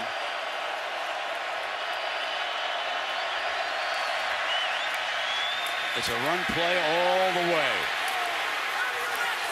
And he picks up the first down on that second down before Swain and wrestle the quarterback down. This is something they've not shown a lot of, is just a quarterback run from Winston. What you have with Freeman there leading the way, picks up the Reezy, is an extra blocker and one more man for the Auburn defense to have to account for. They're a man short. Good call there, and they pick up the first down. Ball is at the Auburn 40-yard line. Complete. And he hits wide receiver Green again. Davis with coverage. They're getting the ball out of the hands quicker now with Winston, and it's a crossing route against that man coverage. How do you combat man-to-man? You either try to go downfield with better athletes, or you have crossers or rub routes, just trying to get those defenders who are like glue tonight away from your wide receivers. A good underneath, hard underneath cut that time by Green. Ball at the 27-yard line. Running play with Freeman, and Frost stopped him. Big Nick O'Leary, Brent, your guy, who's improved so much. Kind of playing that role as an H-back, leading the way. Pretty good block there, but Chris Frost, a sophomore, lowers the boom there, reminding Freeman and the Noles that they're playing an SEC defense. Inside of a couple of minutes here in the first half. Winston in trouble. Now he throws it downfield, deflected, incomplete. I know you were looking for a face mask, but I don't see a penalty flag out there, my friend. I'm with Chris you. Davis was back there with Ryan White. I thought he grabbed his face mask. Well, it's just a finger. A finger? I mean, he almost pulled him down with a finger. I'm shocked that they didn't give that call. It's right in front of the referee, but he still tries to keep the play alive. And I'll tell you what, Brent, because his momentum was falling backwards, he didn't have much on that ball, and it was almost intercepted there by Auburn. 3rd and 8. Florida State without a touchdown in the first half, and we're down to 143. Takes off. Slips a tackler. 10, 5, out of bounds. First down and goal.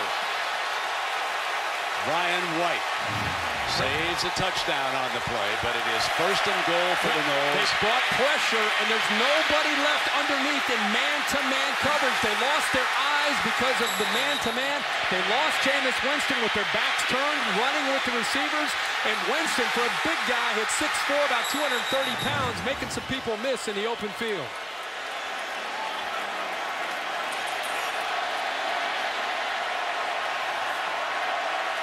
A big drive. They score here. Remember, they get the ball to start the second half as well.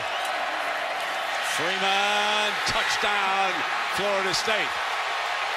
What they needed, and remember what it came off.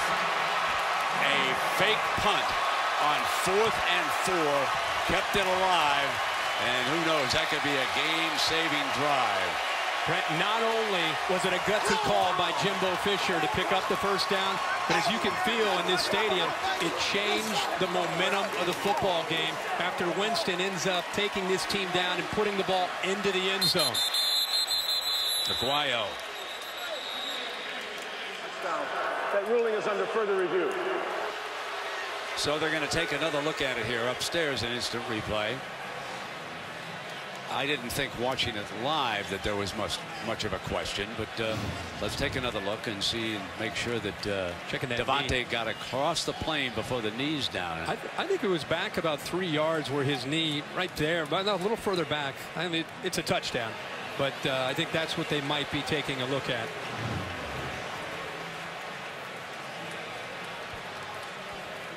So that leaves Auburn here after the extra point with 1:28 remaining in the first half. The ruling on the previous play of touchdown is confirmed.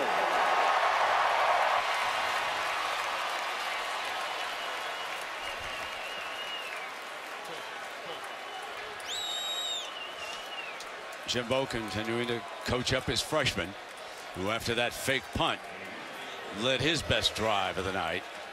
Winston 6 of 15 for 62 yards. And Aguayo tacks on the extra point. Go back to what you've been talking about, Brent. 4th and 4, look in their own territory. Carlos Williams gets just enough with his speed to the corner to pick it up. And at Jameis Winston, a big play here as they blitz him. They've had success doing that. A little stiff arm, a little move in the open field. Florida State's deep inside Auburn territory, and they capitalize. 11 plays and 66 yards, a touchdown, changes the complexion of the game. And also, Brent, it gives this young quarterback and this young offense some confidence that they can move the ball against Auburn.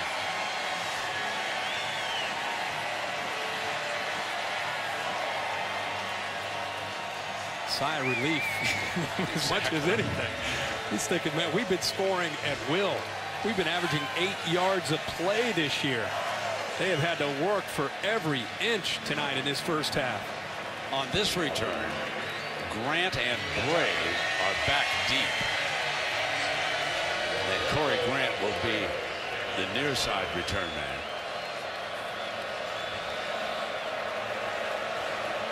.128 remaining in the first half. It's 21-10 Auburn.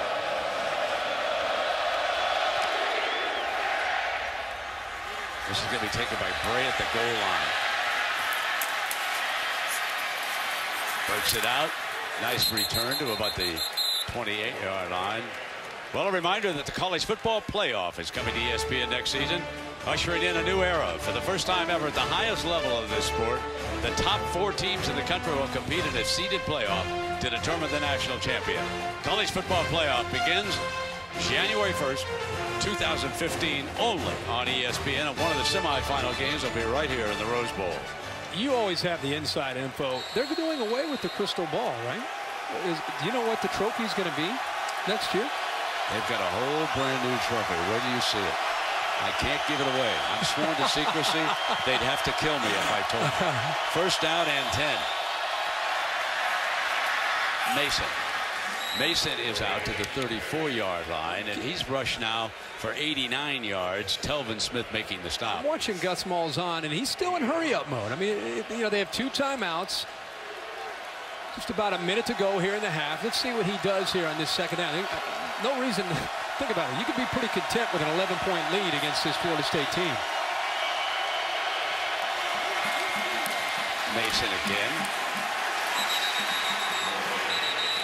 And a reminder that coming up now, stay tuned for the Buick halftime report.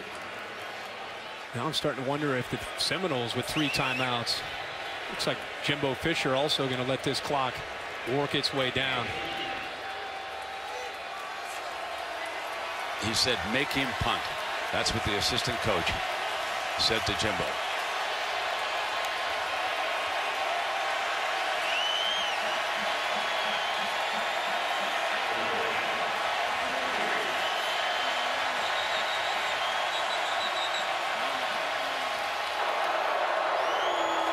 Second timeout charge to Florida State. You know, Their second.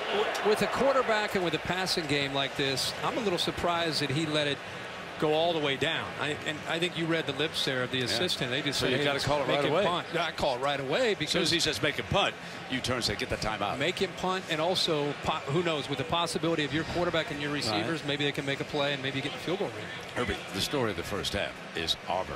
Clearly, I mean, this is an unbelievable performance. You always wonder with 30 days to prepare how it can affect the right, teams, not just the X's and O's, but the psychological approach. Auburn came in with a chip on their shoulder. Their defense has played out of their minds. If you watched them play this year, it's the best. This is the best game plan and the best they played all year and the best intensity they played with all year. Now it's only a half. You and I said at 21-3, be careful. The Noles can still get back in this game. They get a touchdown, and they're going to get the ball back to start the second half. This thing is a long way from being over. And that fake punt, the call by Jimbo Fisher and the Noles coaching staff, enabled them to march down and score their only touchdown. Marshall going to go deep, going to go for it all. It's going to be incomplete. So Malzahn rolled the dice here. And there are 5 seconds left. Coach was the deep receiver for Marshall. Darby was right with him with coverage. And now we have the final 5 seconds. Well, Nick Marshall does not get the credit that he probably deserves in throwing the football. We've heard a lot about that this last month. He threw for 113 yards, 2 touchdowns in the first half. We knew his arm would be a factor if the Auburn team was going to move the ball and score. Now you wonder if the Noles will go all out here on big Stephen Clark's punt. Here they come, and he gets it off. Shaw just going to let it bounce. Stay away from it. As the first half comes to an end, and folks, the first half is a story because for the first time this season, Florida State trails at halftime. Let's go down to Heather Cox. Brent, thanks so much. Coach, how did that fake punt on 4th and 4 and the ensuing touchdown change momentum and confidence for you guys? Well, we had to. We lost momentum in the game. We had to gain it back. We had to do something to make a change. And our kids are relaxed now, and they're playing ball again. That's just a matter of going out, blocking, tackling, doing the things we do.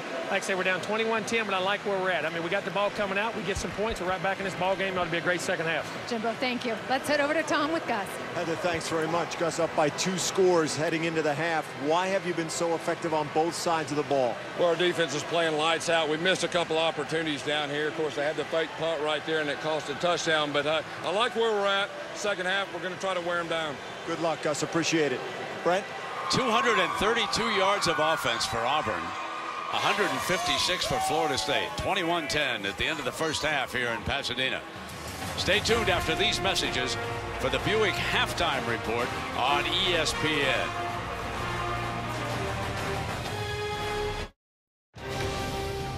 Welcome to the Buick Halftime Report. Well, so far at halftime, another stunning chapter in a very surprising bowl season as the double-digit underdogs from Auburn lead Florida State by 11 points. And this offense, led by the Heisman Trophy winners, so productive in their first 13 games, all of them wins, held in check tonight by an Auburn defense that was riddled by every top-flight quarterback that it faced in the SEC, from Manziel to McCarron, Mettenberger, Murray, and James Franklin. So we turn to our guest analyst, Nick Saban. What is this Auburn defense that was pulled apart at times this year doing so well so far against Winston? Well, you know, the first thing they're doing is they're challenging the receivers. I mean, they're up on them, covering them, they're jamming them. They're doing a nice job in man-to-man. You know, it's forcing the quarterback to have to make better throws, and he hasn't been able to get right on target. That last drive, you know, they had a little rhythm. They haven't had any rhythm on offense. I think Florida State's got to try to run the ball and take a little pressure off the quarterback. That might help them out a little bit. Yeah, and I said before the game, Winston has got to be careful. He's been hit 6 times hard, and then he fumbled it 1 time. He looks rattled, Lee. Yeah, that's what I said. They rattle him, hit him. Even if they don't hit him, sacks, hit him, hit him. They got him. Yeah, Coach, we knew that was the name of the game. They had to affect Winston. They came in this game saying, we need to put Winston on his back. And they started to mix up their fronts. They'll start with the 4-man front, and then they'll drop a 5th man down. They really played mind games with Jameis Winston in the first half. Not only Jameis Winston, but his offensive line, they struggle. But, Coach, you hit the nail on the head. The defensive backs are out there competing with those wide receivers. 2 of 8 on 3rd down for the Noles, 8 of 12 on 3rd down for the Auburn Tigers, including this little swing pass on a 3rd and 9. 2 very short touchdown drives sandwiched around an 85-yarder. Back after this. This is the Buick Halftime Report.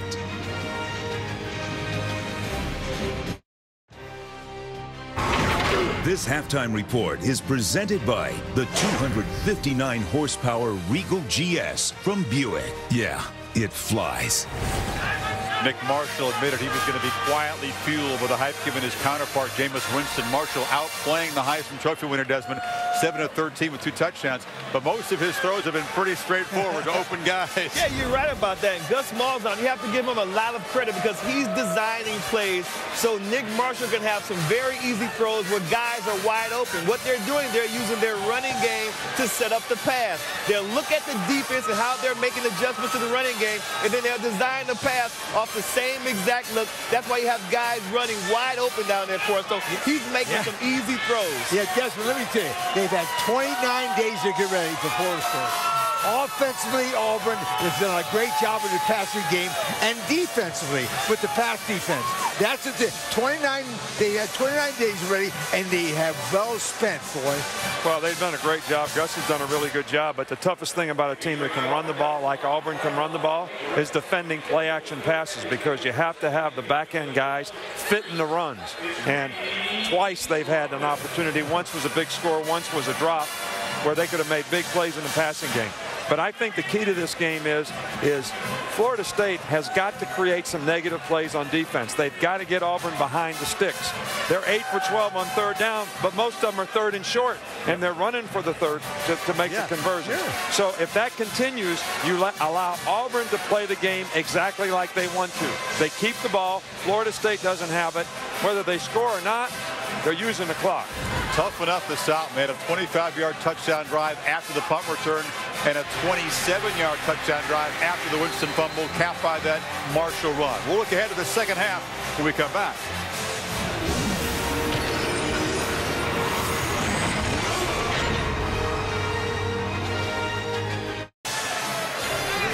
Back in Tallahassee, the mood brightened a bit. The deficit was 18, their biggest of the season, cut to 11 after a drive resuscitated by a fake punt. The Noles still, though, facing a big mountain to climb. They'll get the ball to begin the second half how do you settle down to 5 guys in front of number 5 to get the offense going? I mean, I think you have to let them become aggressive by running the ball. That's when linemen are at their best. You can be very aggressive when you run the ball. You look at Devontae Freeman on the first drive, his first carry was for 21 yards. And then they got pass happy. They went away from the run. Then they got into a shootout, and they had to throw the ball. I think they need to run the ball and then try to find that tight end coach, Nick O'Leary. Well, and I think the big thing is you got to mix up the cadence. They need to go on first down. Florida State might play better if they played fast and tried not to allow Auburn to stem and move the fronts. But they got to play this game one play at a time. I mean, that's how you get back in the game. That's how you keep playing the game. Because if they just execute and do what they are capable of doing, I think they can get back in the game. Florida State's not going to win this game unless they win it on defense. They've got to stop Auburn. They looked confused a couple of times back in the backfield. They've got to win this game on defense, keep the score down, and then Winston can catch them. We'll see what happens in this crucial first drive of the third quarter. Auburn's defense will be on the field trying to get the ball back to that offense. By the way, the team with the halftime lead in the BCS championship game is undefeated. Something to keep in mind. It's the Tigers, big underdogs, up by 11 at the break. Second half is coming up from Pasadena. This halftime report is presented by the 259 horsepower Regal GS from Buick. Yeah, it flies. Welcome back to the Vizio BCS National Championship on ESPN. I can see the finish line with each line that I finish. I'm so close to my goals, I can almost pole over the goalpost. And if I don't got enough in the tank, maybe I can just siphon enough to fill up this last can. Man, will I survive in this climate or what? They said I was washed up and got a bloodbath. I'm not a rapper, I'm an adapter. I can adjust.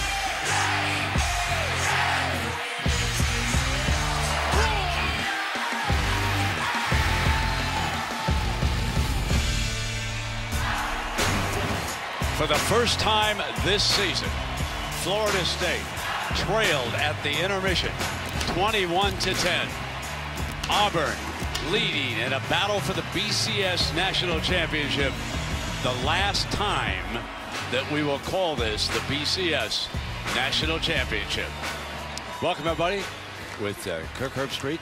I'm Brent Musburger, and Herbie had an amazing first half, a little buzz with this crowd as to what's going on here, but then there was that touchdown after the fake punt by the Noles. That was big. I think they changed things around, and I really go back to the way this game started. Auburn had, I think, a chip on their shoulder with the way they played. I think they really did a nice job of being able to affect Florida State, the offense, and what they were trying to do, and it put the Noles back and, kind of on their heels on defense. This is the kind of the plays that we saw. Number one, they saw 20 get into the game. Corey Grant, they thought they'd see a jet sweep. They ended up hitting a big one to Melvin Ray behind it. Here's more confusion because of what Auburn has going on. Different formations, different personnel groups. The tempo catches them out of position. They outflank them. And again, the quarterback here, Nick Marshall, get into the end zone for their third touchdown. And that's today's Taco Bell touchdown spotlight. Jameis Winston and the Noles offense will get the ball to start the second half. So a very important series for both of these teams coming up here in the second half. And remember what we told you at the top of the broadcast. Auburn's goal was to make Florida State play a fourth quarter. The players telling us that every time they put on the video and took a look at the fourth quarter where they were watching and scouting Florida State, it was all the second and third teamers. They were never forced to play a fourth quarter. Auburn's goal tonight, get them into the fourth quarter, get the pressure on them. We've been through the pressure cooker. Let's see what happens to Jameis Winston. And on top of that, Gus Malzahn saying to Tom Rinaldi, hey, we want to wear him down in the second half. So not just taking him into uncharted territory, also that's what Auburn does with their style of offense. They like to try to challenge you as far as the conditioning with the tempo. They usually start to pull away from teams in that second half. So it'll be an interesting battle here these last 30 minutes. Ball on the tee for Cody Parkey of Auburn. And away we go. Taking a knee, and the ball will come out of the 25. We check in down below with Heather Cox.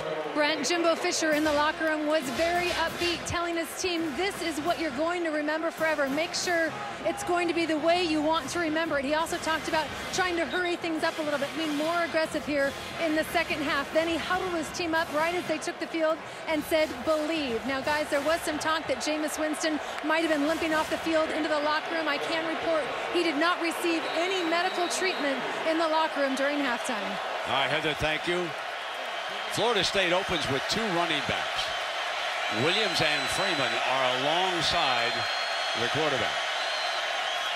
And they start with Devontae Williams, so they want to muscle up and see if they can get a little power running game going here. You take a look at the first half at how things look for the Noles. Look at what they were averaging coming into this game. And those are season averages in the first half on the left. Gives you an idea of what they've been able to do this year and how much of a shock they were in probably when they were listening to the halftime adjustments to Jimbo Fisher. But they have a long way to go, maintain their poise, and they got to run the football. Blitz works. The blitz was called by Ellis Johnson, and they got there. McKenzie.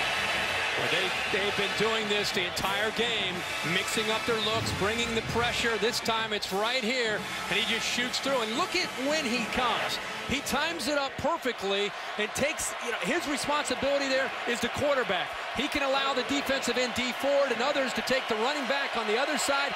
He had the quarterback, and he takes Jameis Winston out.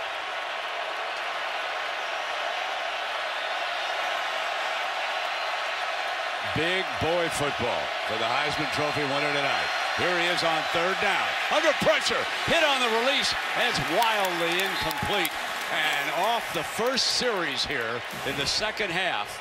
Pressure being brought by Thx, the star linebacker. And here they come again with this blitz. He comes free. They bring one more than he can handle, which means the quarterback has got to be able to make a play, get the ball out before Thx gets to him. He does, but they're really affecting his rhythm and the confidence that he has in throwing the football. A little frustrated with his quarterback right now. Didn't expect that on the first series here. Down 11 points. Davis is back deep for this punt.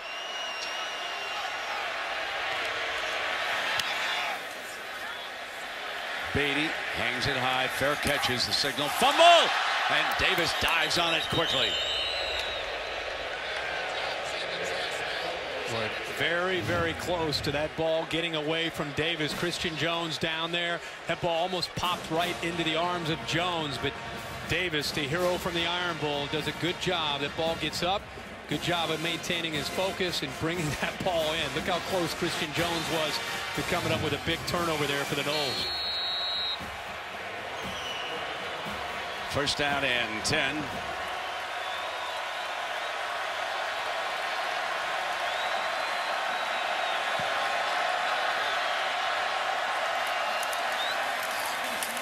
Marshall hands it off here on first down to the 40, and Telvin Smith, who did make a lot of tackles in the first half, makes another one here.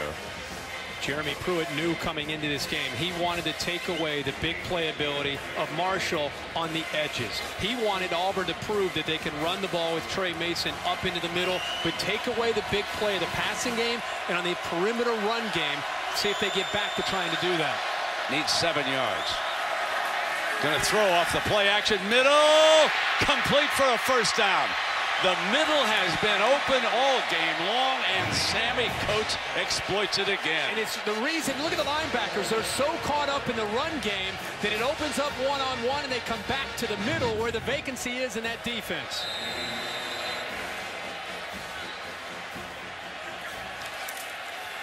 Quick pitch to the outside, and Bray stumbling. Beats the first tackler and winds up picking up about a couple of yards on that play with Nate Andrews, the freshman from Alabama, actually on the play over there for the Noles. You know, Sammy Coates makes that play, Brandon. It's such a big battle back to the boundary, the short side of the field with Sammy Coates 18 and P.J. Williams. They've been going one-on-one the entire game. Williams that time gave up more of a cushion, and it gave an easy throw there for Marshall. Marshall, a wonderful story. After leaving Georgia and having been a defensive back going back to his high school quarterback days at JC. Firing deep toward the end zone. Incomplete, and no penalty flag is thrown. No penalty flag on that play. Ramsey with coverage. But watch the eyes here. He just turned. It's the first mistake we've seen Marshall make. He just turned and threw it. Didn't look at the coverage. Looked off of the safety and just turned without even looking to see Jalen Ramsey and just threw the ball in the air. Ramsey just ran right in there into Sammy Coates. Cut him off, didn't he? Yeah, looked like it. That's a third down coming up now. Noles are known for defense with an odd front, and they like to bring pressure on third down. Play action, looking to go down the middle, and he's got it again. Penalty flag was thrown over on the far side around the 40, back by the line of scrimmage. It was Coates again. And a holding call against Auburn. Coates is starting to really get confident in that Holding. matchup. Offense number 73. 10 yards from the previous spot. Repeat third down. Now that's big Greg Robinson, and he's had his hands full tonight with that defensive front. And this is Mario Edwards, who's an outstanding pass rusher right here. He's trying to get to Nick Marshall, 73. That left tackle is Robinson. They locked up one-on-one, and he pulls him down just enough at the end. That's what the referee saw, just at the end there. And that's what they made the call. That was a quick call by the referee. So it's third down and 18. And Marshall, that flanker screen, and I should say split end screen, and Coach couldn't hang on to it over there. And now they're going to be forced to punt. So they pick up a first down there on that third down, and the holding call by Greg Robinson ends up costing them not just a first down, but keeping this drive alive into Florida State territory. Kenny Shaw, dangerous return man for the Noles, standing back on their 10-yard line. The punting game has been critical here tonight. Shaw with the fair catch inside the 10. At the 9-yard line, 11:35 left. Auburn 21, Florida State 10. Visit WatchESPN.com or download the Watch ESPN app to watch ESPN live anytime, anywhere. Brought to you by Vizio. So dangerous field position here for Jameis Winston, who has felt pressure from a tremendous rush by Auburn tonight. So Williams checks in as the power running back, and Auburn puts 4 defensive linemen ready to go. And it'll be Williams. And he's brought down at about the 13-yard line by Frost and McKenzie. You've seen this defense, Brett, the entire game. This is brought to you by Discover Card, this game changer. It's been this Auburn defense. D. Ford's come up with a big sack. The way they've mixed it up, a great job of pressuring Jameis Winston, the coverage downfield. They had this offense, I think, confused, and they have from the very beginning until the end of the first half where they came up with that drive to score. Freeman is now the running back in pass protection, and it's Green who sat down underneath for the first down at the 25-yard line. Ryan Smith with the stop. More pressure, more blitzing from those linebackers. This time he sits in there, faces that pressure, makes the throw. You know, Rashad Green is the only Florida State receiver right now with reception for positive yards. Benjamin doesn't have a catch. Shaw has a catch, but it's for negative yards. So Green's the only one making plays so far. Here comes Freeman, but there was a penalty flag on the play. Ball start. Offense number 1. 5-yard penalty, still first down. So Winston came into the game 68% completion percentage. Tonight he's 7 of 17 for 73 yards. Nick Marshall on the other sideline is 9 of 17 for 137 yards and 2 touchdowns. And there you can see that Winston is unable to have a passing game that has done much against Auburn. And I think that's has a direct correlation to do with the offensive line struggling up front. They've got to go to running game and quick throws to get the ball out of his hands quick. Auburn rushes 4 again. It's complete, and that is Benjamin's first reception of the night. So that came Here with 10 minutes left in the third quarter. Mincy with the stop. He's been all over Benjamin. Yeah, there's again, pretty good coverage there. The linebacker that time, Frost, sinks in coverage instead of blitzing, which they've done so much of. But Benjamin recognizes that, gets away from Frost, and sits in that soft spot in the zone. But there was a quick throw. Gives Winston, that way he doesn't sit back there and have to think and work and wait and wait and wait for plays to develop. Get the ball out of his hands quicker. On second down, complete. And that is Rashad Green, and he picks up a big first down. Yeah, that's what they did well at the end of the first half, where they started to get the ball out to Green a lot quicker. And here it is again. He's taking it. He's making a read there in the flat defender. You see his eyes there, making the read, not predetermining. In fact, a pump fake he thought he might go, gets the ball out of his hands much quicker these last two throws. I think between that, mixing in some running game, that's the answer for what they need to do to try to establish some rhythm. Abram and O'Leary check in.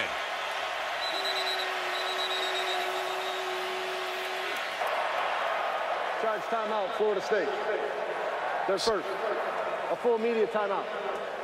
So at 9:18. And Jimbo not too happy as they come over to the sideline. 21-10. Auburn leading them. The 2014 Vizio BCS National Championship is brought to you by the ultra-intuitive M-Series Smart TV from Vizio. It's beautifully simple. Mazda. Conviction, creativity, and courage. This is the Mazda way. What do you drive? Gatorade. When you put in the hard work, you can win from within. And Taco Bell. Sometimes you gotta live Maz. BCS photos from 2007 through 2010. Tim Tebow with the Florida Gators. They're part of this run by the SEC as you look down on our scene. And Charles Barkley is an Auburn basketball star back in the early 80s. On hand, and if I know Sir Charles, he stopped off on Vegas on the way. Oh, it's first down and 10. Winston keeps it out to the 44-yard line with Chris Frost and McKenzie. Well, I thought he might throw the ball out in front to Benjamin to pick up some yards, but this is another view of what Auburn's been doing by disguising their pressures. They came in with a game plan to come after Jameis Winston. Here they bring one more than Florida State can handle. He can't step into the throw. It's an errant pass. They've done such a good job of disrupting the rhythm and flow up to this point of the Florida State offense and of Jameis Winston. Second down and 2.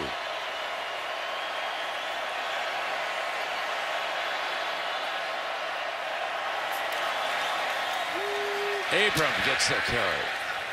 And he bangs ahead for the first down. Powerfully built fullback, usually pass protection, but McKenzie forced to make that stop, and the chains move. And the Noles here, midway through the third quarter, starting to move the ball. Have you noticed, folks, that Jameis Winston no longer squints when he's looking off into the sideline like he did early on this season against especially Clemson and Miami? Tight coverage from these corners now from Auburn. Going to put it up on first down. Benjamin reaches and makes the grab against Mincy. Benjamin's best grab of the night, and the ball is going to be spotted at the 29. Winston held that football as long as he could, trying to get separation from the big fella. He actually tried to look the safety in the middle of the field, Ryan Smith, off by looking right, to be able to give him a little bit more room to throw the ball, but the much bigger Benjamin at 6'5" goes down and makes the play against Mincy. So it's 24 yards on that play, and Benjamin starting to get involved in the Nole attack. Come with the toss play, Devontae Freeman, tough runner. Benjamin is a guy that they felt coming in. They got him one-on-one with his size. He can make a play. Mincy forces him to the inside. Pretty good coverage. It's just the ball is thrown away from Mincy, where the big fella can go down and make a catch. He's improved so much this year as a route runner, just being more committed as a wide receiver, becoming a more complete receiver. Christian Green now on the field as one of the receivers for Florida State. Winston, incomplete. Green, the intended target, and Davis. Davis and Mincy even though they're not large on the corner, they got some talent, folks. Well, they've done such a great job the entire ball game, Brandon. The other thing you have to think about is Ryan Smith, Jermaine Whitehead. You have Threezy. These safeties have played well. They have done. It's easy to look at the pressure and the blitzing, but they have been all over these Noles receivers.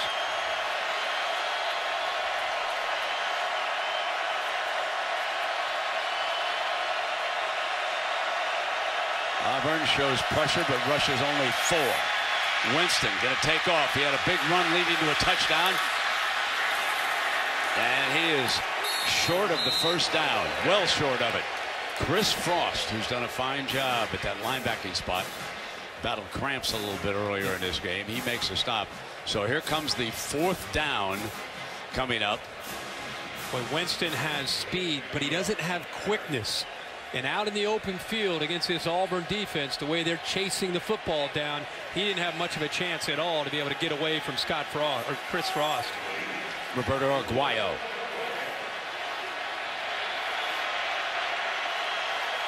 "41-yard attempt. From the right hash. What a weapon. 3 points closer. Very manageable right now, and the heat starting to shift over on the Auburn offense.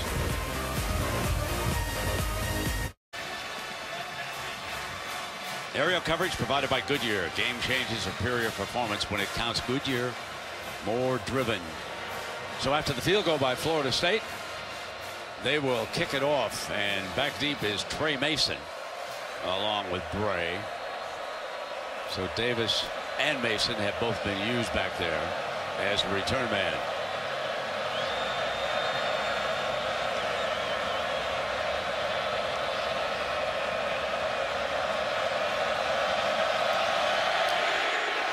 Short, high kickoff. They want the pooch. Fumble! And recovered by Auburn at the 27-yard line. Jay Proche fell on it after it slipped through his hands. Remember, Chris Davis bobbled a punt, and he was able to get the football back. And now this time it goes right through the arms of Jay Proche, and he's able to jump on top of that. So as good as Auburn has been in special teams, especially with their own punter, Stephen Clark, they've come close to having a few miscues, but Proche jumps back on top of that.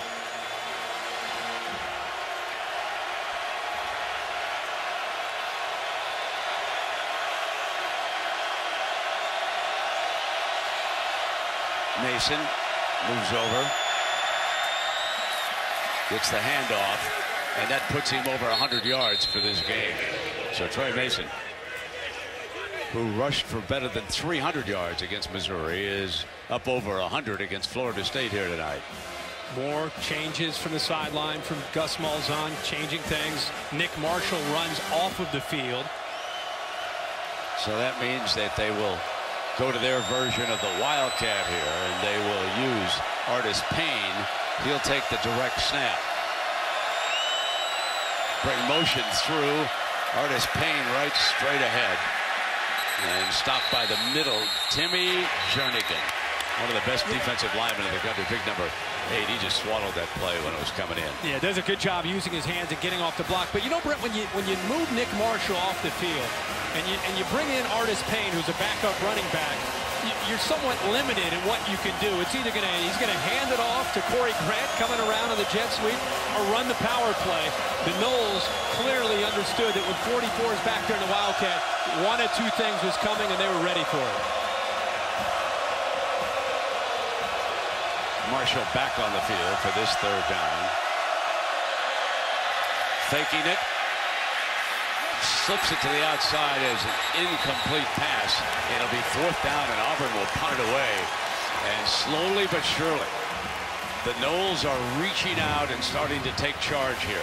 You talked about Nick Marshall being a point guard. This almost has a feel and kind of a point guard look. And faking a jet sweep, kind of a no-look dump off there to Grant, but obviously did not work. Much better coverage and pressure that time in that series from Florida State. Jernigan with that big play in the middle on the Wildcat. Shaw's back deep. Fair catch at the 19-yard line. We're going to take a break here at the 4:32 mark. So the Noles of Florida State came in averaging better than 50 points a game. They've been slowed down so far.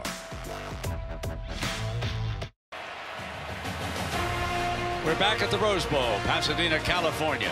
The BCS National Championship between Florida State, #1, and Auburn, #2. But #2 leads right now, 21-13. Jameis Winston and the Noles come to the line of scrimmage. Ball on their own 19-yard line. Freeman is the running back. Gets the call, and he picks his way out to about the 23-yard line before Swain makes a stop. Noles are not used to trailing. In fact, the entire season for 13 games, a little over 38 minutes. That's all they've trailed tonight. We're closing in on 30 minutes. Remember, the quick pass game helped Jameis Winston a lot in the last series to let them dig themselves out of bad position there where they started inside their own 10-yard line. Second down snap to Winston. Dropped. Benjamin dropped it. Would have been a first down for the Noles, and now that'll bring up a third down, and Auburn substitutes 5 defensive players. Yeah, man-to-man, and that's a matchup we've seen here in the second half. Boy, that's a good throw, and that's a ball that Benjamin's got to be able to come up with there on second down. Got the separation, the throw's on the money, he just dropped it.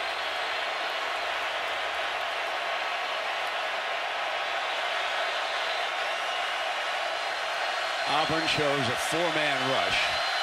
They have blitzed off that look a couple of times tonight. It's Frost. In trouble. And that is big number 30, D. Ford, the senior from Odenville, Alabama. That's his second sack of the game. Well, he's been doing this all year for this Auburn defense. It's his second sack of the night. He has 10.5 on the year. What a great move back to the inside. Watch this move back to the inside. He's able to penetrate, gets inside of Bobby Hart, the right tackle, with such suddenness and quickness. He surprised him. It is interesting. When we were down there talking to him, Ford was playing the piano. And I mean, he plays a mean piano.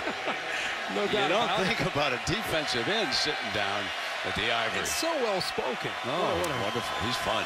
Yeah. Now, Davis is back deep. No, he screwed up. No question. Auburn, it's the third. Kind of like he was waiting to see whether or not he was going to signal for a fair catch. Instead of getting completely away from it, and he reaches there. So we've had several loose balls here, Herbie. And Patrick Lyman, 41, ends up getting on the football. But I'll tell you what, Brent, that's the third time in a row that Auburn is flirting with disaster here with a football. 2 on a punt. And then also we had 1 on a kickoff return. This is Chris Davis's second blunder. He got really lucky that Lyman had a heads-up play there to come back to the football, because Telvin Smith is all over the ball, and there's another Nole diving in there to come up with it. Now, Malzahn needs a couple of first downs to keep his defense off the field here. Marshall will keep it, attack the outside. Breaks a tackle, still going, and out of bounds at the 45-yard line. What a brilliant run by the athletic one who started his college career at Georgia as a defensive back. And they motion Ricardo Lewis to get him out in front, to give him a lead blocker. Lewis does a good job of helping him, but he's making people miss out there too. And Jernigan stood him up in the hole. Look at number 8. The big man getting up, saying, not on me this time. Yeah, Jernigan, one of the best in the country. Energy, has his hands up there. He's able to separate. That's what he did there. He, Mario Edwards, and also Eddie Goldman have got to hold their point up front for the defensive line of this Noles defense. Second down and 12 for Marshall and the Tigers.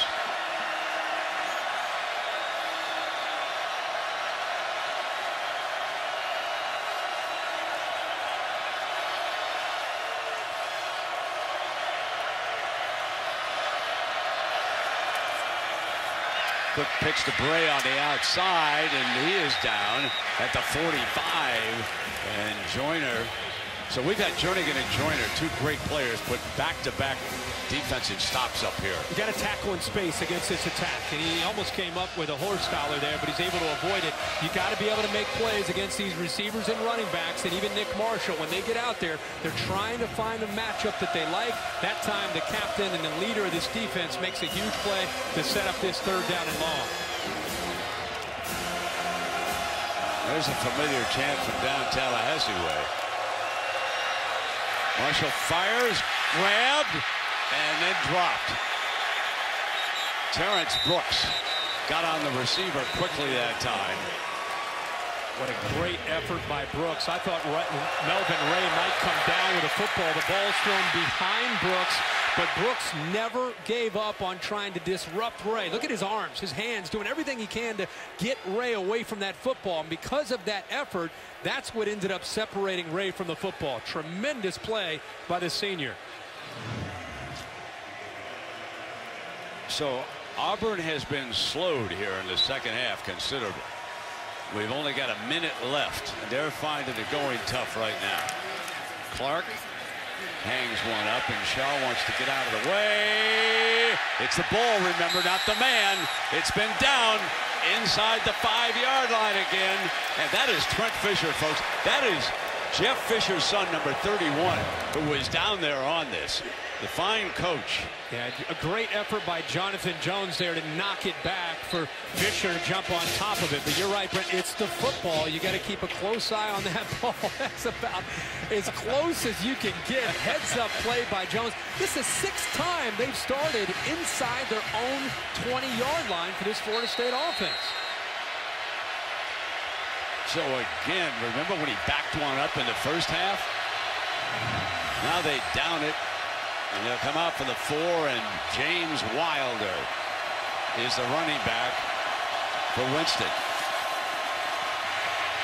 Out of the end zone, complete to Rashad Green, who was working the sideline, and he's out of bounds at about the 11-yard line. And that looked to me like Mr. Corso was spotting the ball down there, folks. That's a nice read because Nick O'Leary's on the inside. Chris Davis sinks to the inside. See how he sinks back into 35? That opened it up back to the outside. And you're right, Lee Corso right there trying to spot the ball, trying to help his nose out. Florida State alum down there. He probably whistled in a couple of plays.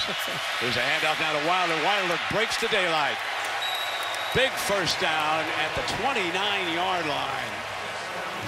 Watch the double team by the center and the right guard. Watch how they open this up, and it's a heck of a cutback here, being able to get it back behind the double team. The linebackers flowed, the double team from the right guard that time. Jackson along with Brian Stork, and that's the first real sign of positive yards into the teeth of that Auburn defense on the ground we've seen all night. That's because this defense has every reason to be tired. The offense has not kept the defense off the field here. Oh, mercy. Oh, McKenzie, let one get away. Well, he doesn't have his feet settled. He's at a little bit of a play-action fake, a zone read look to Wilder.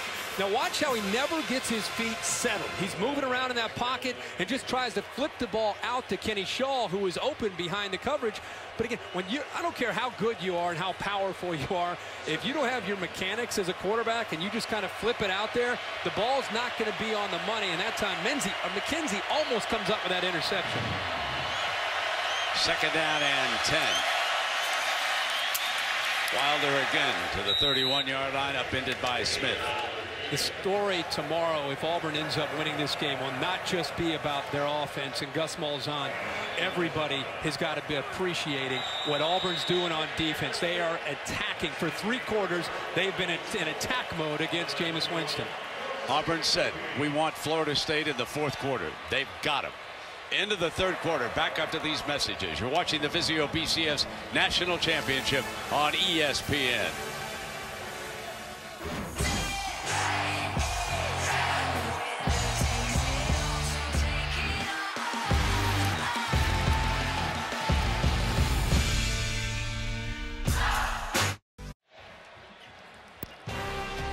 You are looking live at the Rose Bowl in Pasadena, California. It's the 4th quarter of the final BCS game of this era. And the underdog Auburn Tigers are leading Florida State 21-13. But in that third quarter, Florida State outgained Auburn 96-45 yards. The Noles have the ball again, facing a big 3rd and 7. And the clock getting established here on the field. Remember, Auburn has brought a lot of pressure on Winston on 3rd down situations. They show pressure. They're manned up right now on those wide receivers. Rushing 4 on Winston. Fires. Incomplete. Florida State is forced to punt, and Ryan Smith, the safety, did a fine job on that play. Brent, he's kind of just sitting there in a robber, looking on the inside and waiting for a receiver to break. You see his head's on a swivel. He's waiting for that throw right to the 1st down marker. They've got leverage on the outside to take that part of away with one defender in Mincy, the corner, and then Ryan Smith is waiting there for the ball to come back to the middle and is able to separate the ball. Nice play. Chris Davis will go back deep. Beatty is the punter. Jason Beatty from Charlotte, North Carolina. Line drive punt. And a good one. It drove Davis back to the 15, but it's returnable. And he is out to the 26-yard line. And so that's where Auburn will put it in play. Auburn fans got to be saying, at least he caught it. That was, dropped the last 2. He caught that one. Welcome back to the Vizio BCS National Championship on ESPN. So we are back with 14:45 to go. Florida State kicked the first field goal, but ever since then, when Auburn scored its first touchdown, they've been behind. Here comes Mason, trying to swing left. Good looking runner out to the 33-yard line, so it's 2nd and short. Christian Jones with the stop for the Noles. Such a big play here to start this 4th quarter as far as the possession for Auburn, just to get such positive yardage on 1st and 10.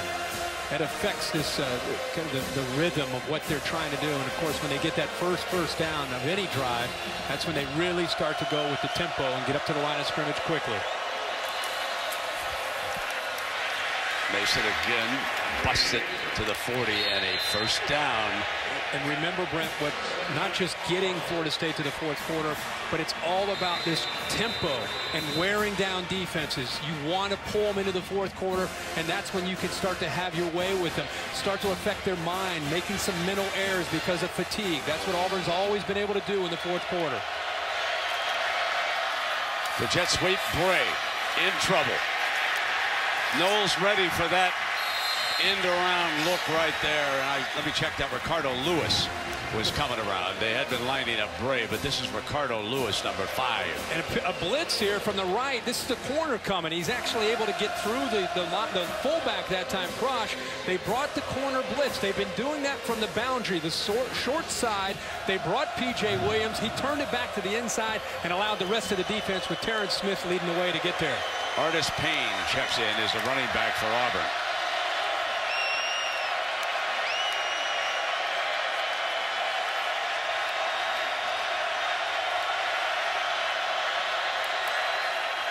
Play fake to him.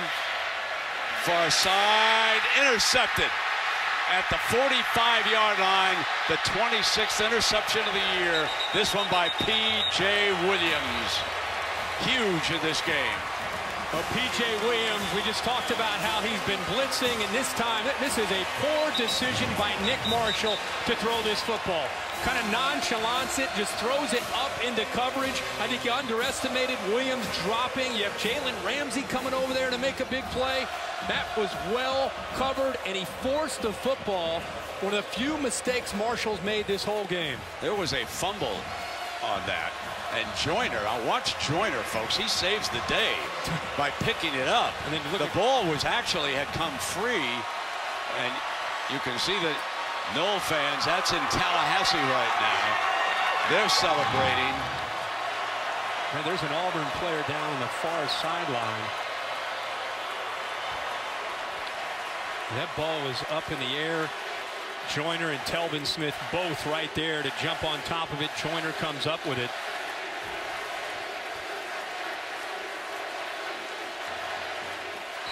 It's the best field position Florida State's had in a long time for Jameis Winston to start this drive. Sammy Coates was shaken up. He's fine now. So Winston from the 44-yard line after the interception. But give Joyner a big assist on recovering that loose ball. Winston on first down. High, but it is caught by Freeman. He's got about 7 yards. All we heard about leading up to this game is if Auburn did get into the fourth quarter, because it's something that Florida State hasn't had to deal with, what a big advantage it would be for Auburn. But I think it's unfair to Florida State to say because they haven't been there, they're not able to execute and win in these kind of situations. We'll see how they end up playing this out here in the fourth quarter.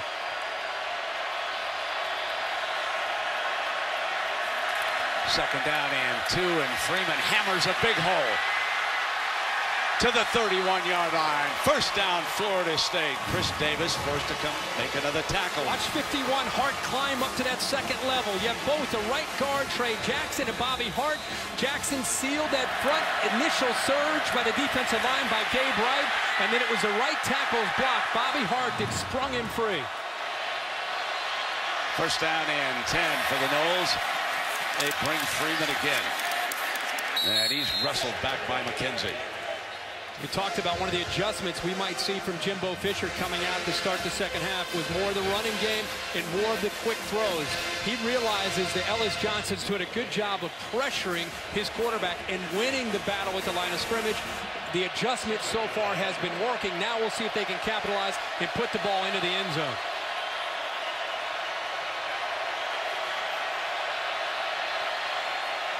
Second down and 10. High, but Benjamin's there. First down at the 11-yard line. Whitehead makes the stop on the 6'6" Kelvin Benjamin. This time he holds on to the football. They actually jump back into a zone coverage, and Benjamin does a good job of being able to sit up and go into the air to make that play. And how about the throw by Jameis Winston? He stepped right into that, put the ball where only his man could make a play on it, and the big receiver goes up and makes the play. Abram checks in. Freeman is there on first down. Winston gonna put it up. Lays it off to Abram. Running for the end zone. Touchdown, Florida State. They are 2 points away from a tie. You know, you had Rashad Green cutting to the inside. It opened up Abram. Nobody picked him up to the outside. Ryan Smith is over there late, and he gets into the end zone. There's a penalty flag. It's over on the left hash. So there's a penalty. After the play was over, unsportsmanlike conduct, number 8 on the offense. 15 yards on the try.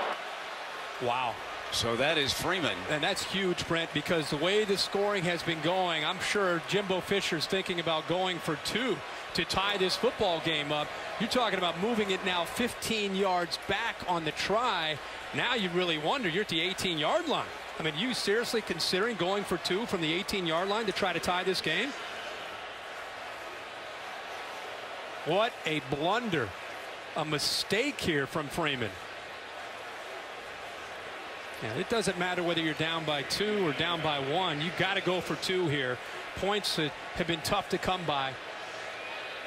But being pushed back 15 yards makes it a lot tougher, and they're going to kick the extra point. He's frustrated with Devontae Freeman. So Roberto Aguayo will attempt the extra point.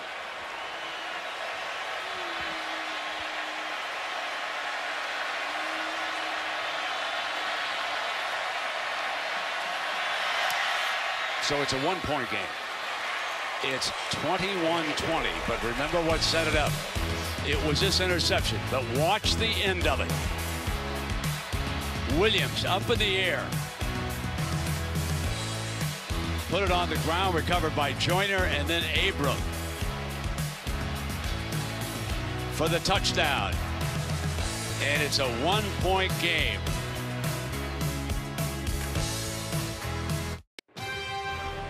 The 2014 Vizio BCS National Championship is brought to you by Ford. Go further. Coke Zero with real Coke taste and zero compromise. Coke Zero lets you enjoy everything. The new Surface. Follow at ESPN CFB for all bowl instant replays. And the Discover It card. It's a game changer. Well, the BCS photos from the last few years. Alabama winning 3 of 4. Now, Devontae Freeman called for that unsportsmanlike penalty. We're going to show you, and it was a very good call. But here's the headline. Florida State has scored the last 17 points of this game to pull within 1. And now the heat clearly on Auburn.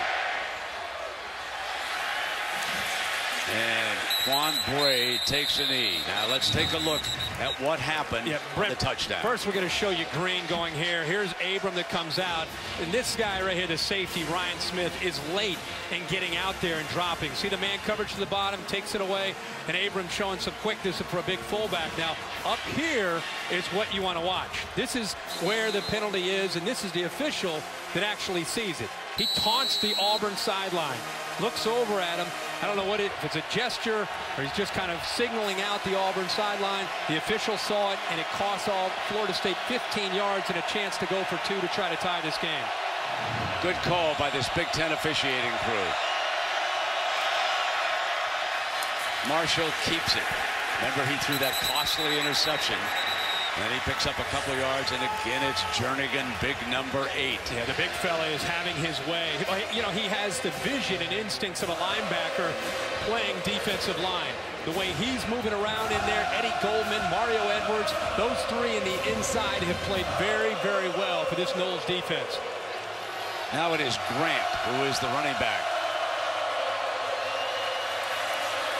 Marshall throws it far side, got a man open.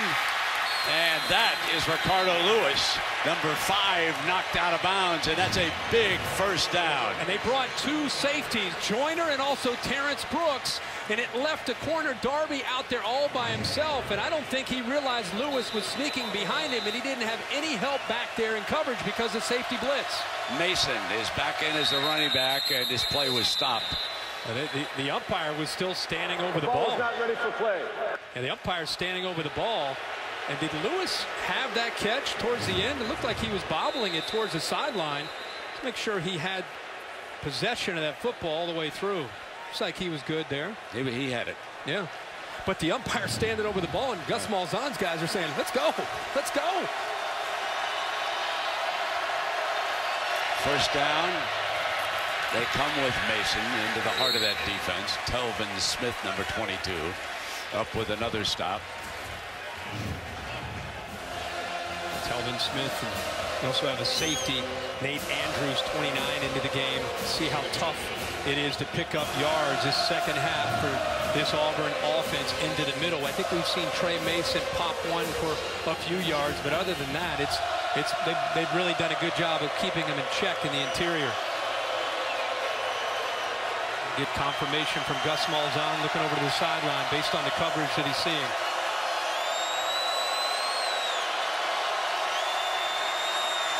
They give it to Mason on a delay. Big hole on the left side. And he's up over 125 yards on this game and across the 25-yard line. And again, Telvin Smith from Valdosta, Georgia, forced to make the stop. Boy, Nick Marshall carrying out his fakes. It gets those linebackers out of position and they pick up blocks. And they're hammering now with Mason. I can't say enough about Reese Dismukes, Chad Slade, and Alex Kozan. They've been battling against those defensive tackles all game long. That is a good-looking middle of an offensive line. Exciting thing is you've got a freshman in Kozan, and Dismukes is a junior, and Slade a junior as well. Jernigan not on the field right now. Second down.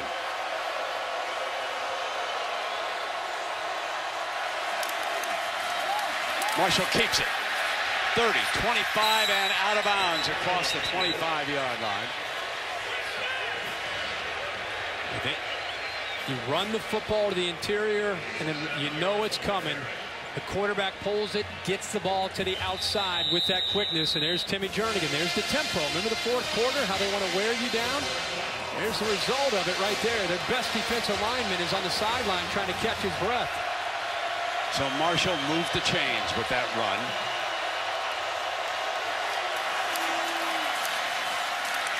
And now they come back with the hammer. The coaches are very well aware that Jernigan is not in the middle of that line. And they have found it much easier going down there against the Noles backup. Florida State badly needs number 8 back out there in the middle of that defense. It's 2nd down and 7. No number 8. He's still kneeling down on the sideline. Get him to the 4th quarter. That's where we want him.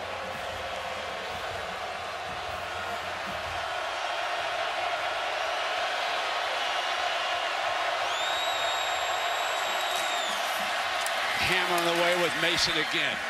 One thing about Gus Malzahn, when you study him, if he finds something's working, he's coming back time after time after time. You stop it, and then I'll go someplace else.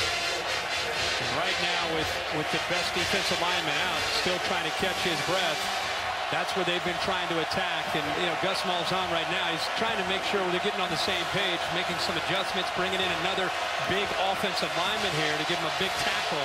What a story that is to Herbie. That's Coleman, who battled leukemia, number 72.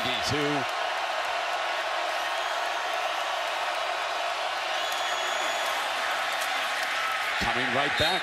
They've got to get Jernigan back on the field. Yeah, the problem is he's gassed. You know, he's 30 days of a layoff, trying to get into shape throughout those 30 days. You knew that the tempo was coming. You knew you had to try to rotate bodies in to try to stay fresh. And this is part of what Auburn tries to do, not just to Tim Jernigan, not just in this game, but it's in the DNA of this offensive system. Bringing the clock down. Inside of 6:30 right now. They've got a 1st down. They could get another 1st down without scoring a touchdown. Let's see if they continue to hammer that soft middle. Here he comes.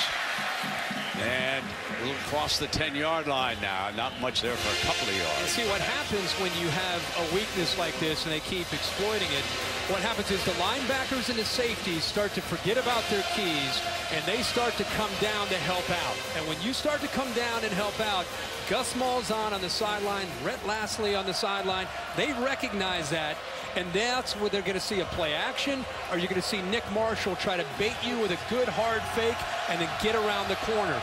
Do not be surprised to see play action or Marshall with a run. Eddie Goldman, number 90, does check back into that defensive front right now. Marshall keeps it, steps outside, and he is thrown down by P.J. Williams. Nice tackle on the quarterback. You knew it was coming. I mean, he's going to pull it out. You start to get lulled to sleep with the interior. It opens up so many different aspects of this offense and the play calling from Gus Malzahn. This is a big 3rd down, deep in Florida State territory. The Noles are thinking, hold them to a field goal, get the ball back to Jameis Winston with 5 minutes to go, and let's go down and score a touchdown and win it. They do not want to give up a touchdown here. Grant and Mason both on the field for Auburn. Under center. Rolling to the right. Marshall fires, incomplete high. Coach was coming across. He was the intended target. Yeah, Marshall threw it high. He throws the ball well on the run, but here he's running so hard to get outside. It's tough for him to get his body and shoulders turned to give him an accurate throw. He had Sammy Coates. If he's able to turn his body towards the throw or towards the receiver and put it down low, Coates comes up with a touchdown there, but the ball sailed on him because all his momentum was going towards the sideline. So Cody Parkey, remember he missed one back in the 1st half. This is a 23-yarder.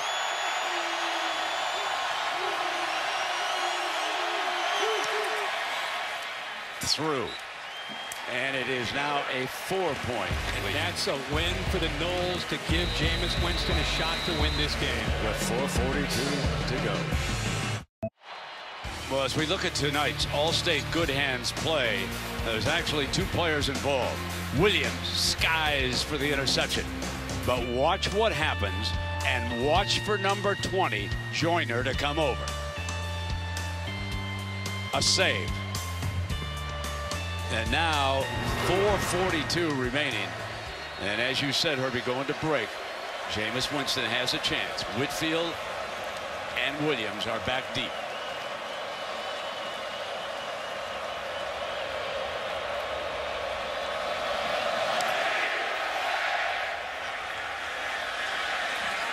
Whitfield's coming out. Great return man.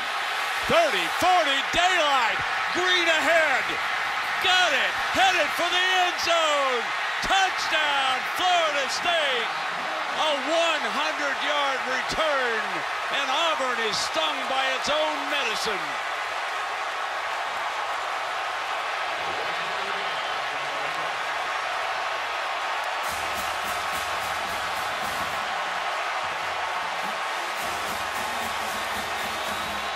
Kermit Whitfield, a freshman from Orlando, Florida, has just put Florida State ahead with 4:31 remaining.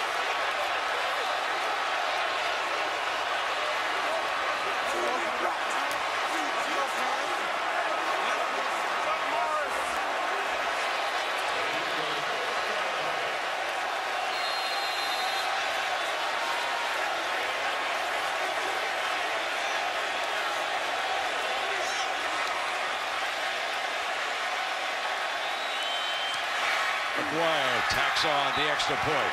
Perfect snap from Philip Dumar to Kaysen Beatty. Brett, I tell you, it's Auburn players. One guy pulled a hamstring. One guy pulled a hamstring and pulled up. That was Dominique Walker, or maybe it was Jonathan Jones. You had another guy get out of his lane. It was a tight end that looked like he got out of his lane. Norberg, there's a couple good blocks by Carlos Williams and Chad Abram, but you had an Auburn player, it looked like had a cramp to his hamstring and collapsed, which opened up that side of the return. Whitfield happened to just be going there. Jimbo's trying to race into the end zone and go. But Brett, one guy gets out of his lane. Joseph ends up having a cramp to his hamstring. That entire right side, there's only a couple guys left on that side, and they were both blocked. Herbie, Jimbo had his hands full because if you go to the ESPN database and you dial up the 40-yard dash time of the incoming freshman, this year's freshman class, Kermit Whitfield ran a 4.3740. That was the fastest recorded of any freshman in college football this year. And you just saw him turn on the afterburners and put the Noles up with 4:30 to go.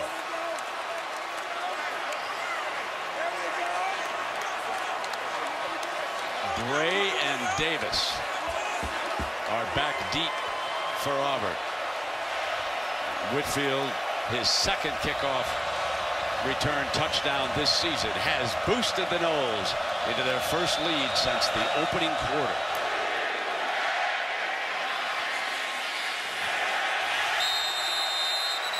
Now let's go back to the return. I talked about Kenny Flowers, 33, who's right here. He gets out of his lane, and watch number 3 right here. The defensive back, Jones, all of a sudden he gets a cramp in his left hamstring or something. Maybe he pulled a hamstring. He goes down.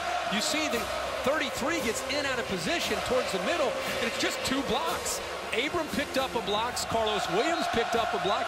You talked about the speed of Whitfield, but a couple mistakes there. Well, one guy had an injury. The other guy moves to the inside. Boy, it opened it up on the left side for the Noles in that big return.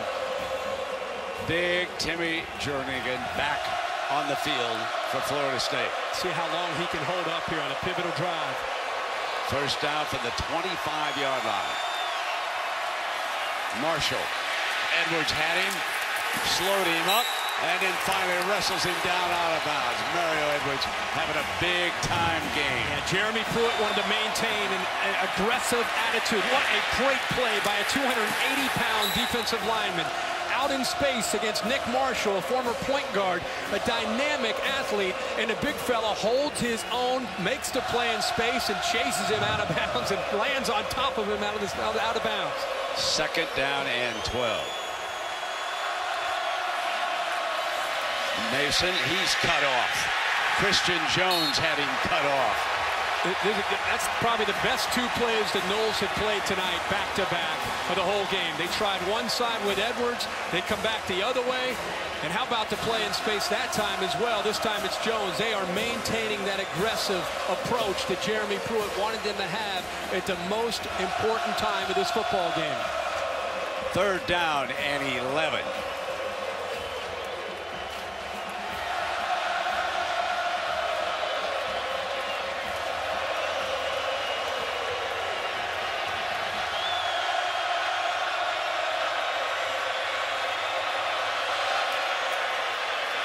straight back. Marshall on the move, fires, and it was complete for a first down at the 39-yard line to Sammy Coates. What a play to come up with on third down. The Noles rushed 4, and they had everybody else in coverage. He had to wait for Coates to come clear against Williams, and he makes the throw. Now they hammer with Mason, who twists away. Mason finally thrown out of bounds at the 46, and that was Jalen Ramsey. For this third down, it's man-to-man. He does such a good job of keeping this play alive with the athletic ability, but how about the throw low and away from P.J. Williams where Coates can make that play? Jernigan is down, just as you pointed out. How long can he go? Yeah, he's doing everything he can. Those defensive linemen just get challenged so much. You can ask Nick Saban in Alabama. You can talk to Texas A&M. You can talk to Missouri. Talk to anybody that they went up against. That's the big challenge, is trying to get the big guys to hold up in the fourth quarter. We'll take a break and come right back. Aerial coverage provided by Goodyear. Game-changing, superior performance when it counts. Goodyear, more driven. We're Kirk Herbstreit, Brent Musburger. We come down to the final BCS game, and it's on the line with 2:50 to go. Jernigan off to the side. We don't know if he'll be able to return. Second down and short. Marshall checking the Malzahn sideline.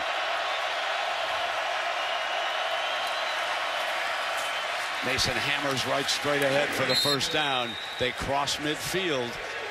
You've got 2:31 to go in the game, 3 timeouts, an up-tempo offense.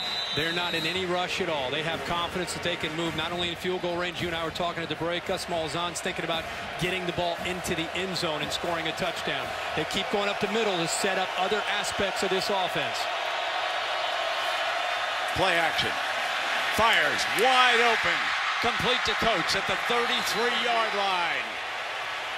Get these linebackers out of position.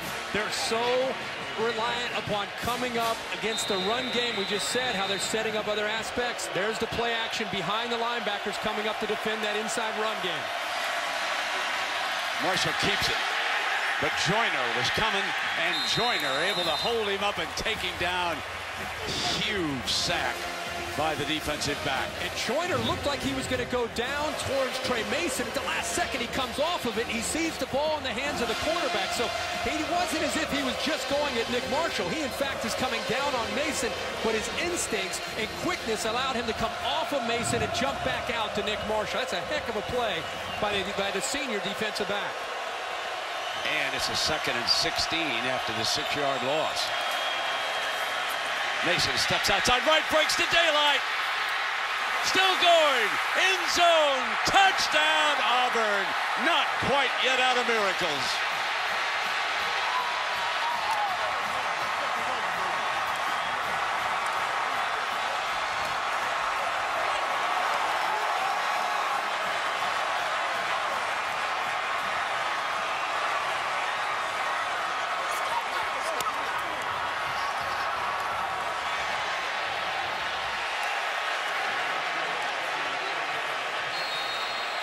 Heck of a run by Trey Mason. He now has 195 yards in this game. And here is Cody Parkey. 119 remaining.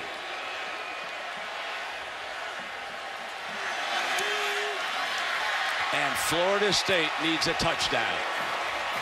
Brent, you know, you've been talking about these guards. How about the block right here by Chad Slade, who's going to get up to Telvin Smith, but also you're going to see the tight end who's out here, Uzama, who's going to come up with a big block right here on LaMarcus Joyner. There's the action. Look at the block by the tight end. Nice job by the guard. And then right here is just leg drive and determination. That's a true freshman. Jalen Ramsey coming up in run support.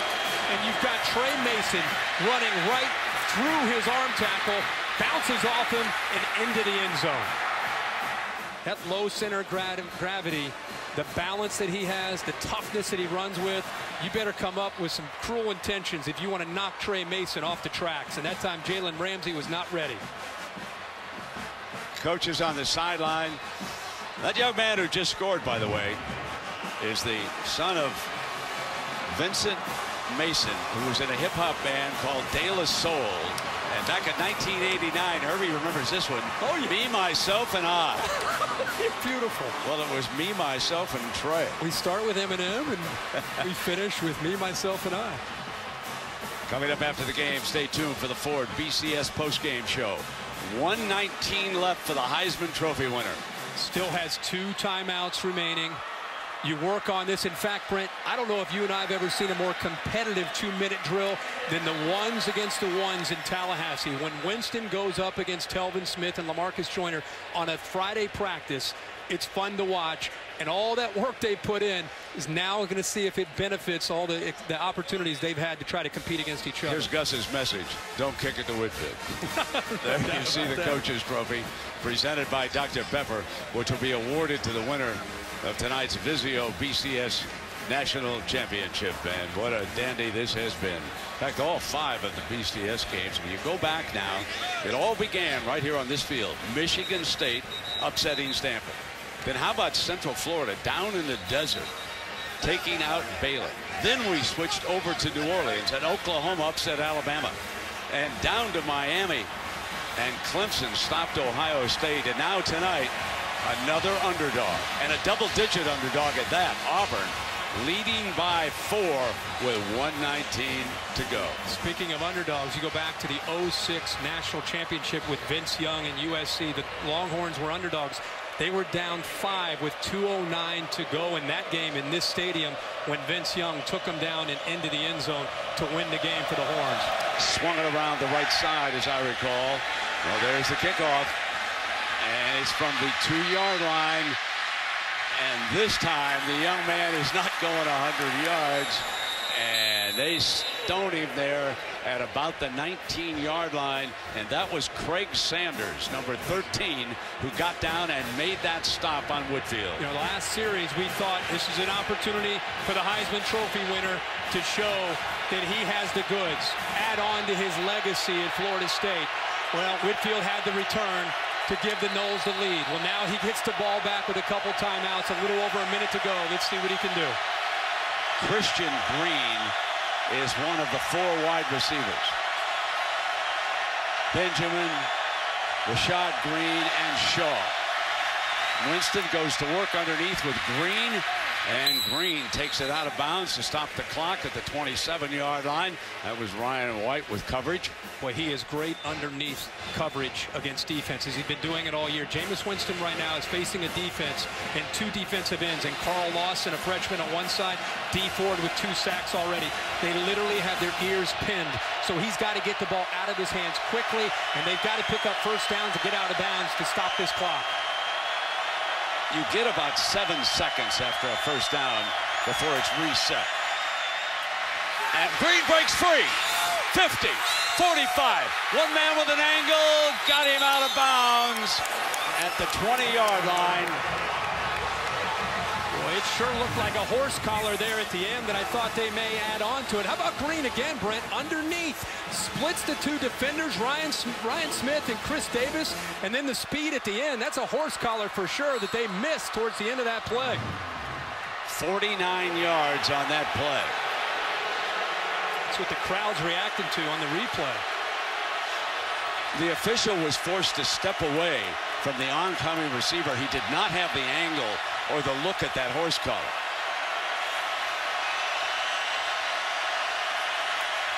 Now Winston going to drop it off Freeman, and he is down to the 17-yard line, and Chris Frost making another stop. We got 46 seconds. Florida State with 2 timeouts. Jimbo uses one right there, Brent. So they're down to their last timeout. They must have a touchdown, obviously. You know, Rashad Green, Jameis Winston told me this week the receiver that he trusts the most is Rashad Green. Benjamin gets a lot of attention, but Green is always in the right spot at the right time. He actually said he took him under his wing this summer, ran routes with him when none of the other receivers wanted to.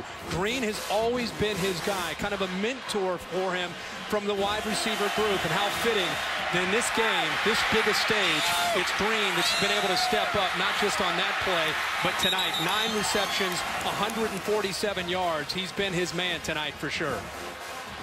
So the Noles are headed toward the Vince Young end zone, where Texas won the national championship, with Vince swinging to the outside against USC that night. 47 seconds remaining. Remember, Benjamin, even though he's had a quiet night, if he's left alone at the top of your screen one-on-one, they're not afraid to take a chance and put it up in the air against Mincy, who's at 5'10". Mincy backs off a little bit. Vince doesn't look there, still coming underneath, and the tackle made at the 12-yard line. First down will stop the clock. Frost, and again, they'll get about 7 seconds.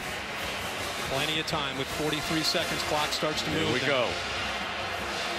Now it is first down and 10.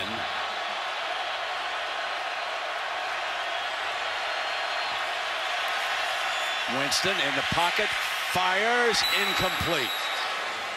Green the target, and that one fell to the ground, so it'll be 2nd and 10.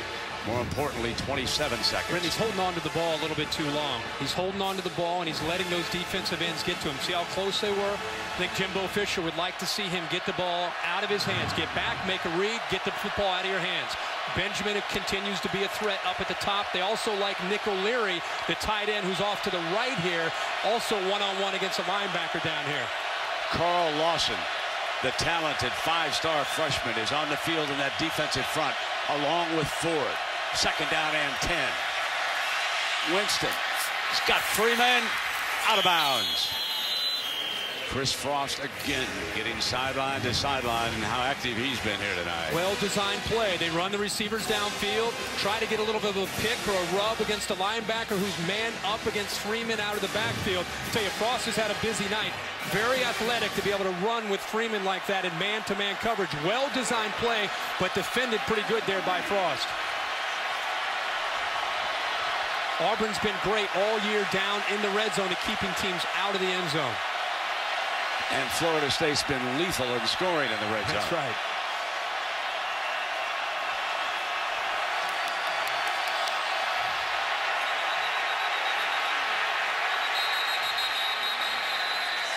So that was stopped. Okay, 5-yard penalty, still 3rd down.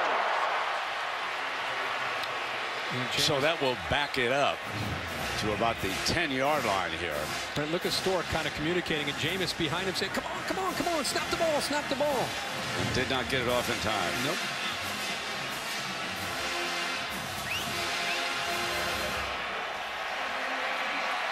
Kelvin Benjamin is down to the right side. Green goes up above, and Shaw will be the slot man. Mincy's all alone at the bottom with Benjamin. Mincy has trailed him all game long. Incomplete. And penalty flags are thrown as Chris Davis with coverage in the end zone, and the flags come immediately. Pass interference, defense number 11. The foul occurred in the end zone. By rule, the ball be placed at the 2-yard line. Automatic first down. Brent, these defensive backs have played well in press coverage most of the night. He's got his left arm wrapped around him. There's no question it's the right call by the officials. It's tight coverage initially, and then he grabs onto him. It's a good call. And Florida State picks, you know, Gus Malzahn was trying to get a timeout before the ball was even snapped there. He was running down the sideline trying to get the officials' attention. From the 2-yard line with a timeout, you wonder if Jimbo would go ahead and run it. He's put Winston up under center. No, throw it. End zone, jump ball, touchdown! You know who he went for, number 1.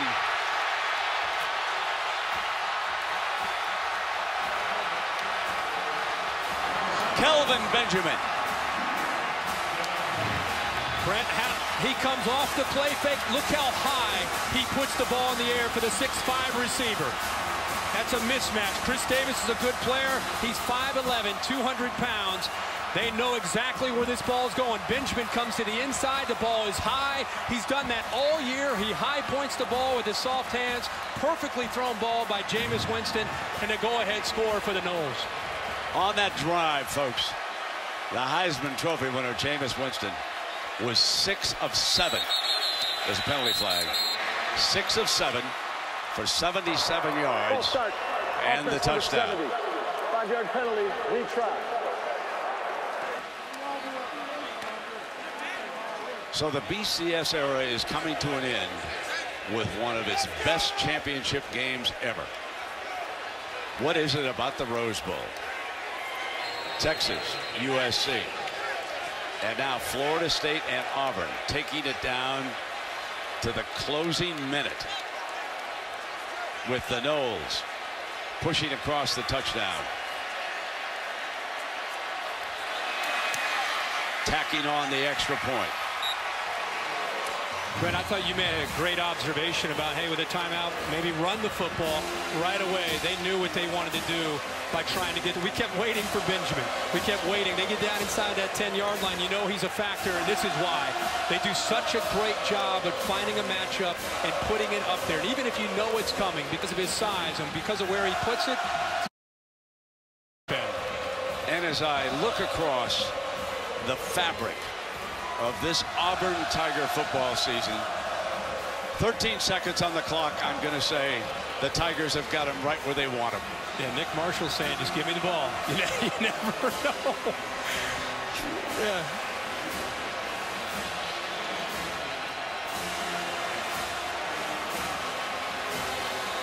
One more tip pass center, maybe. We'll see.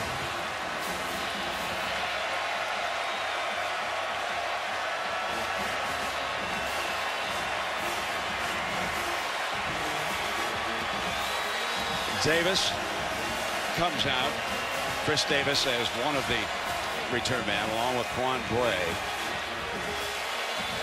But they're up against one of the best legs in college football, the Lou Groza Award winner, Roberto Aguayo. And he's only a redshirt freshman.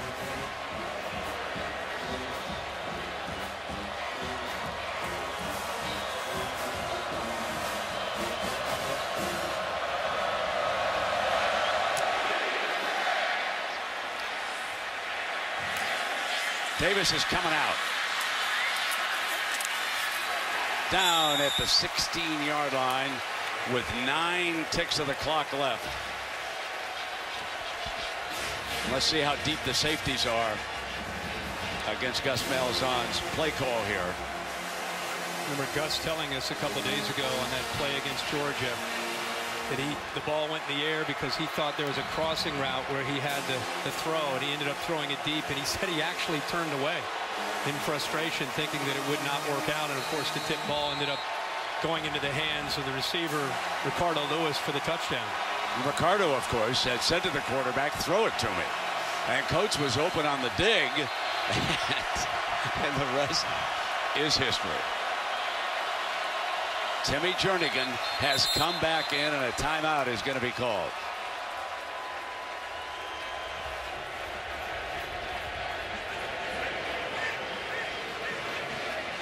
So now the defensive coordinator, Pruitt, and the offensive folks on the other side.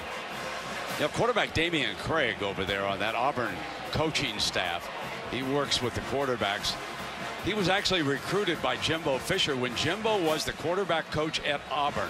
He was working for Terry Bowden, and he was a redshirt freshman when Auburn went 11-0. There he is. And Jimbo Fisher actually gave Damian Craig his first chance as a coach, a graduate assistant at LSU, when Jimbo worked with Nick Saban, and then he hired him down in Tallahassee last year. And now here is Damian against Jimbo, coming down to his quarterback with 9 seconds. Of course, very influential in getting Jameis Winston also to go to Florida State. Marshall fires sideline and incomplete and out of bounds. And now 3 ticks left on what will go down as one of the most incredible seasons in the history of the SEC, regardless of whether or not they win tonight. We will always remember those moments with the Auburn Tigers, and they played their hearts out tonight against a heavily favored Florida State team. And the celebration is about to begin. Last play. Here comes the lateral. Hook and ladder. Give it back, throw it across the field. And let's see if Mason can take it down the sideline. Cuts to the middle. Florida State rules the BCS.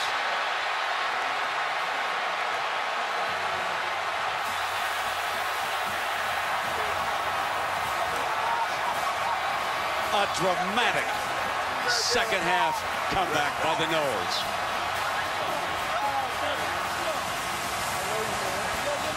Let's party, Tallahassee. Let's have some fun. And there is Damian Craig, who we were talking about, embracing Jameis Winston. As Herbie said, Damian, who played at Auburn, helped bring Winston south of the border, down Florida way. Two teams went toe-to-toe. Auburn got its wish. They got the Noles into the fourth quarter, but they couldn't stop them. A 100-yard kickoff return, and then the Heisman Trophy winner goes 6 to 7, 77 yards, and the winning toss to big Kelvin Benjamin. Auburn and Gus Malzahn, Brent, deserve a lot of credit for the way they came into this game. Such heavy underdogs. Not a lot of people thinking that they could compete with the talented Florida State team. They played with an edge. They were well prepared on both sides of the ball at the end. You just got to give credit to Jimbo Fisher and the Noles. They kept their composure, and they won the second half. It's something new for them. They outscored Auburn 24-10 in the second half. We're used to seeing Auburn do that, but tonight it's Jameis Winston and Jimbo Fisher.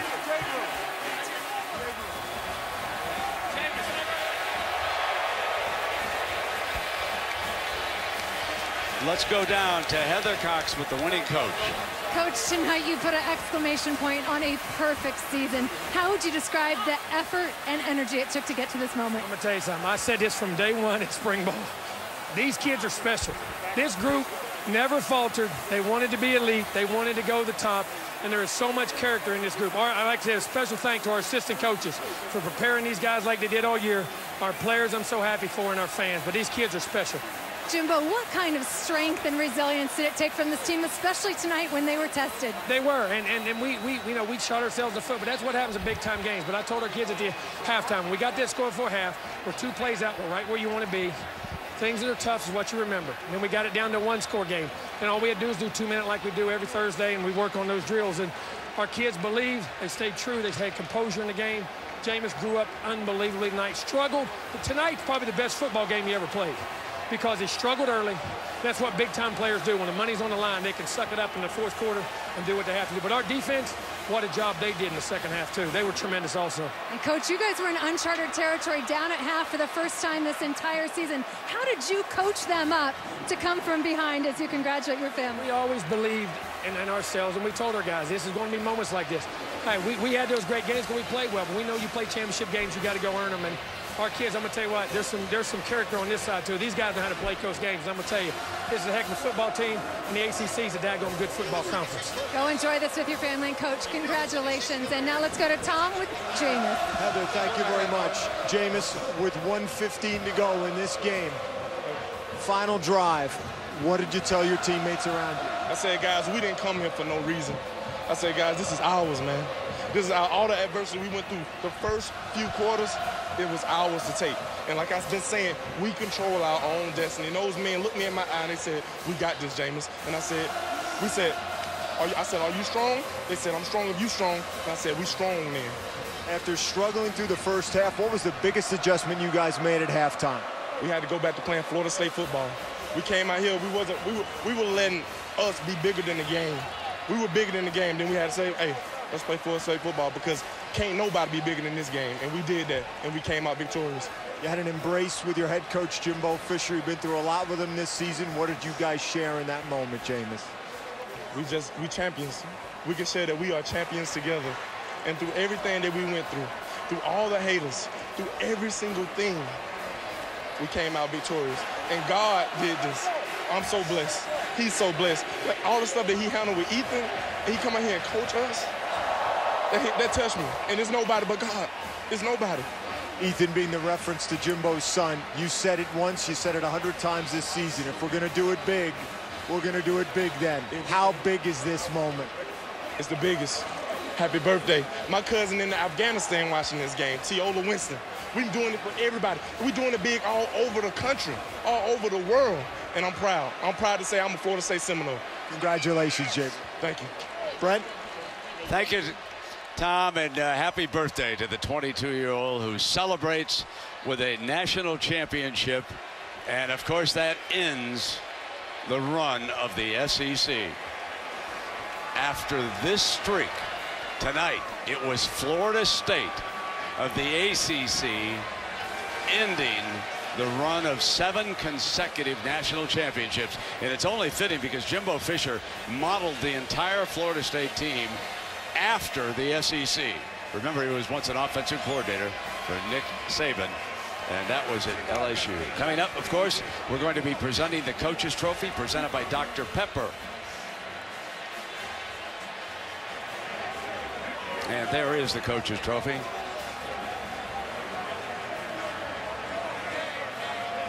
So we'll take a break. John Saunders ready in the stage next to Jameis Winston. Bill Hancock is down there for the BCS. And we'll continue watching the Ford BCS postgame show.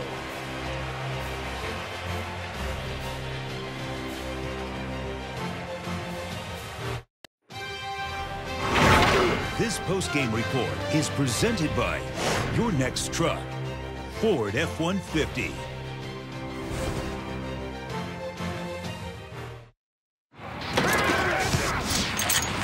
You're watching the Ford BCS postgame show. Well, after we say goodbye, stay tuned for SportsCenter for more postgame insight and analysis from the Vizio BCS National Championship game. It is time to award the trophy to Florida State. Let's go down to John Saunders for the trophy presentation. John? Brent, thank you very much. Before we hand out the trophy, first of all, congratulations to the Auburn Tigers and Coach Gus Malzahn on a tremendous and magical season. But it's time now to hand out the Coach's Trophy presented by Dr. Pepper. And to help me do that is William Wong, founder and CEO of Vizio, as well as Jim Trebilcock, Executive Vice President of Marketing for Dr. Pepper. And now, to hand it out for the very final time, this trophy, this particular one, will ever be handed out, is Bill Hancock, Executive Director of the BCS. Thank you, John. Oh, my goodness. On behalf of the conferences and the schools that administer the BCS, we want to congratulate both teams on a tremendous effort, not only tonight, but all throughout the regular season. And now on behalf of the American football coaches, it's my honor to present the Coach's Trophy presented by Dr. Pepper to Coach Jimbo Fisher and the Florida State Seminoles.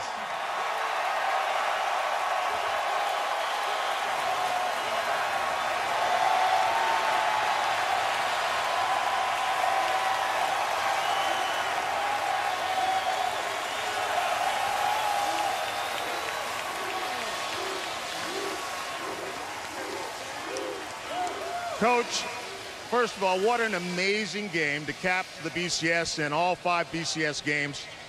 You talked about when you stepped up here, you whispered in my ear, you said, oh my goodness, what a roller coaster of emotion. Talk about what it was like, especially in that final quarter. Well, I mean, you know, you had a group of kids here, and I'm going to say this. This is an unbelievably special group of players. We have a tremendously talented football team, but there's better character on this team than there are players. This team has heart. It has guts, it has determination, and more importantly, it loves each other. And that's the reason we play. I like to thank them. I like to thank our great fans and all of our assistant coaches who prepared these guys the right way. I want to say a special thank you to that. But it was an unbelievable game. They're 2 great teams. My hat's off to Auburn. It was just, you know, we had the ball last. They could play, but I'm going to tell you what, there's a lot of gut and hearts down in Tallahassee, too. Did you ever at any point in the first half begin to wonder, we've never been in a game like this season at all. I'm going to see what my team has. Yeah, we did, and we were worried, and I was worried about the momentum got switched when they got up 21-3. That's why we did the fake punt, try to get the momentum of the game back, try to get control, and the score before half was critical, which got us back in, got our momentum back, got within a 2-score game. And these kids, though, they just believed and went back to executing and playing football. You've got a freshman quarterback When your nickname is famous, you expect many things, and he delivered. He did, and I'm going to say this. This is the best football game he played. And I'm going to tell you, because he struggled for 3 quarters. And that, you know, that's a great team on the other side. But great players understand great moments. And when they get the ball in the last quarter and you still got a chance, they can rise their team up and make plays. That's what great players do. But he's surrounded by a bunch of great players, too. This is a great organization. Coach, congratulations on winning the BCS National Championship. And one last question. There's only one thing you can do to top this, you know. So you want to make any promises for next year? Hey, we're going to make this a consistent thing. This is a program again. We plan on being here. We got a lot of work to do. And it starts when we get home after tomorrow. 2 days from now, we'll get ready for next year. Jimbo Fisher, congratulations. And time now to hand out the MVP awards. First, the offensive MVP. He led the team on an unbelievable drive in the final minute to win the game, Jameis Winston.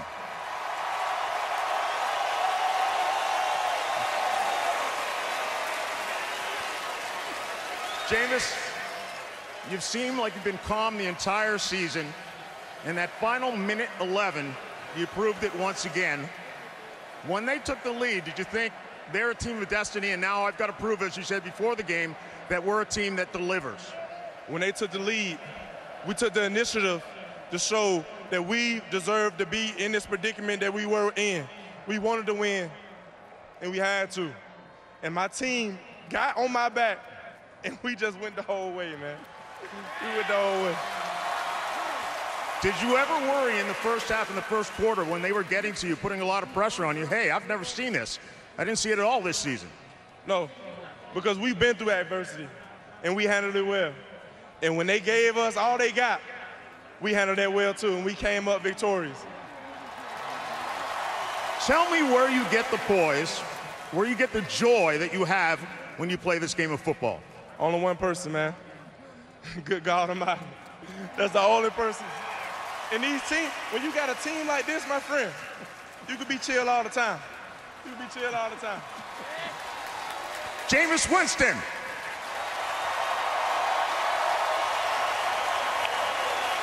And now the defensive MVP, P.J. Williams.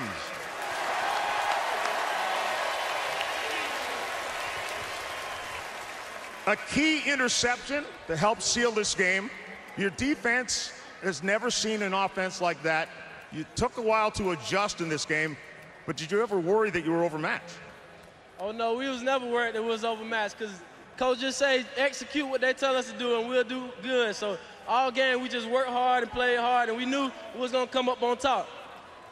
When we're watching the game back in the ESPN lot, we're talking about if Florida State's going to win this game, they need a big play on defense, and then you delivered that play. Was that in your mind as well? Oh, yeah, definitely. Coach told us we needed a big play by the defense, so the play was just mine to make. Coach always say the play don't care who make it. So it came to me, so it turned the game around. It was a good play, great play. Congratulations. Once again, the champions.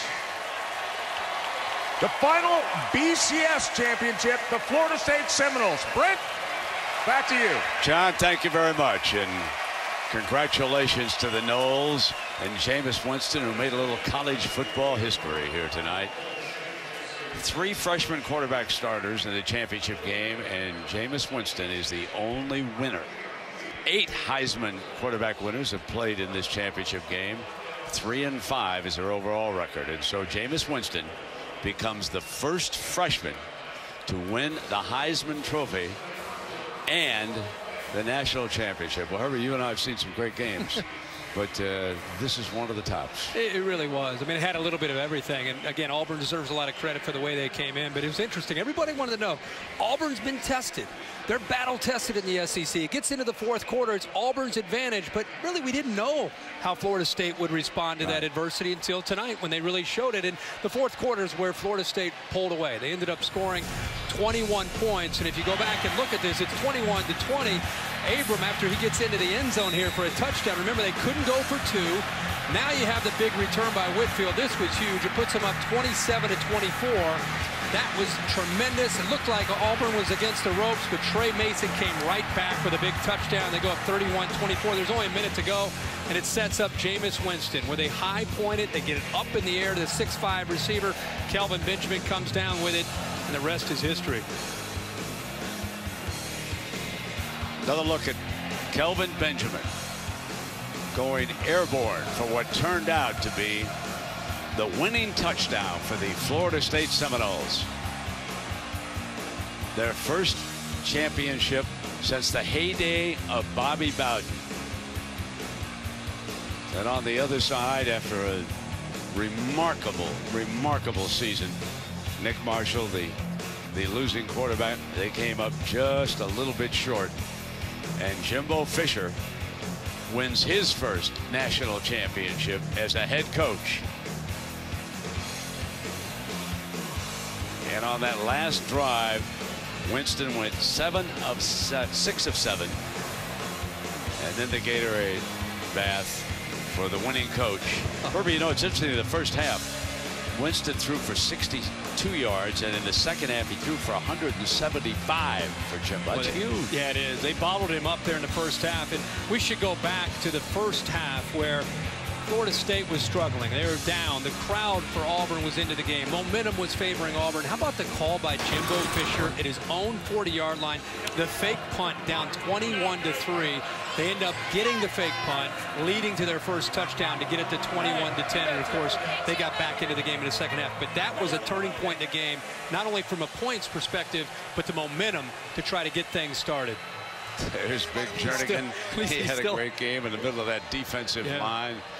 Benjamin, who caught the winning touchdown pass. Stork, the Remington winner, who anchored the offensive line here tonight.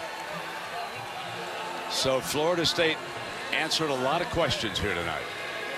Everybody wondered, what would they do if they were pushed to the wall in the fourth quarter? Well, they responded like champions. 21 fourth quarter points. There was only one field goal, and that was kicked by Florida State in the third quarter, and then they outscored Auburn 21-10 in the money quarter. Jimbo sounded like he knows he's going to be preseason #1 next year. Yeah, I think he knows, and I loved his reaction to great celebration. Sounds like Nick Saban. We're gonna give you 48 hours to celebrate this historic victory, and then we're back in there lifting the weights and studying the film and getting ready for 2014. But they will be up at #1. Yeah, this is such a big win for the ACC. We've talked about the SEC, and they had a remarkable run.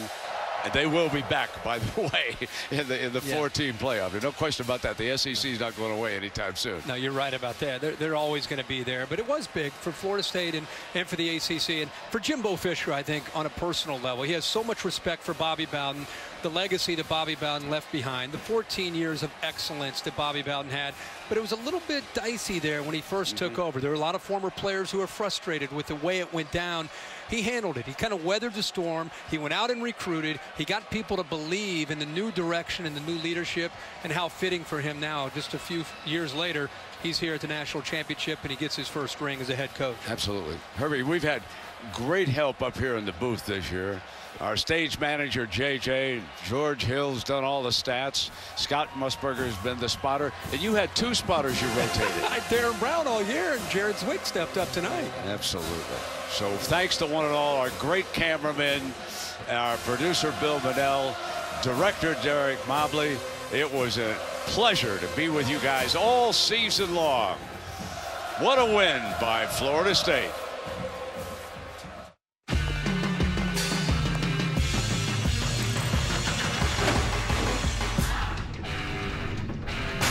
Florida State puts its dominating perfect record on the line against Destiny's Darlings.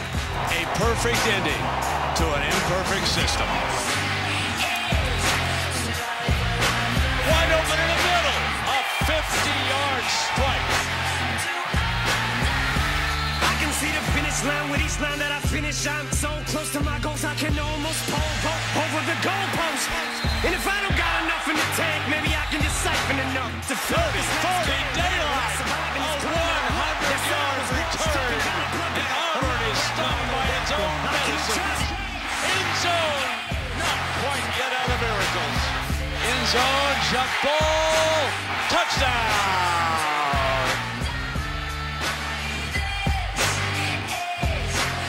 Florida State rules the BCS.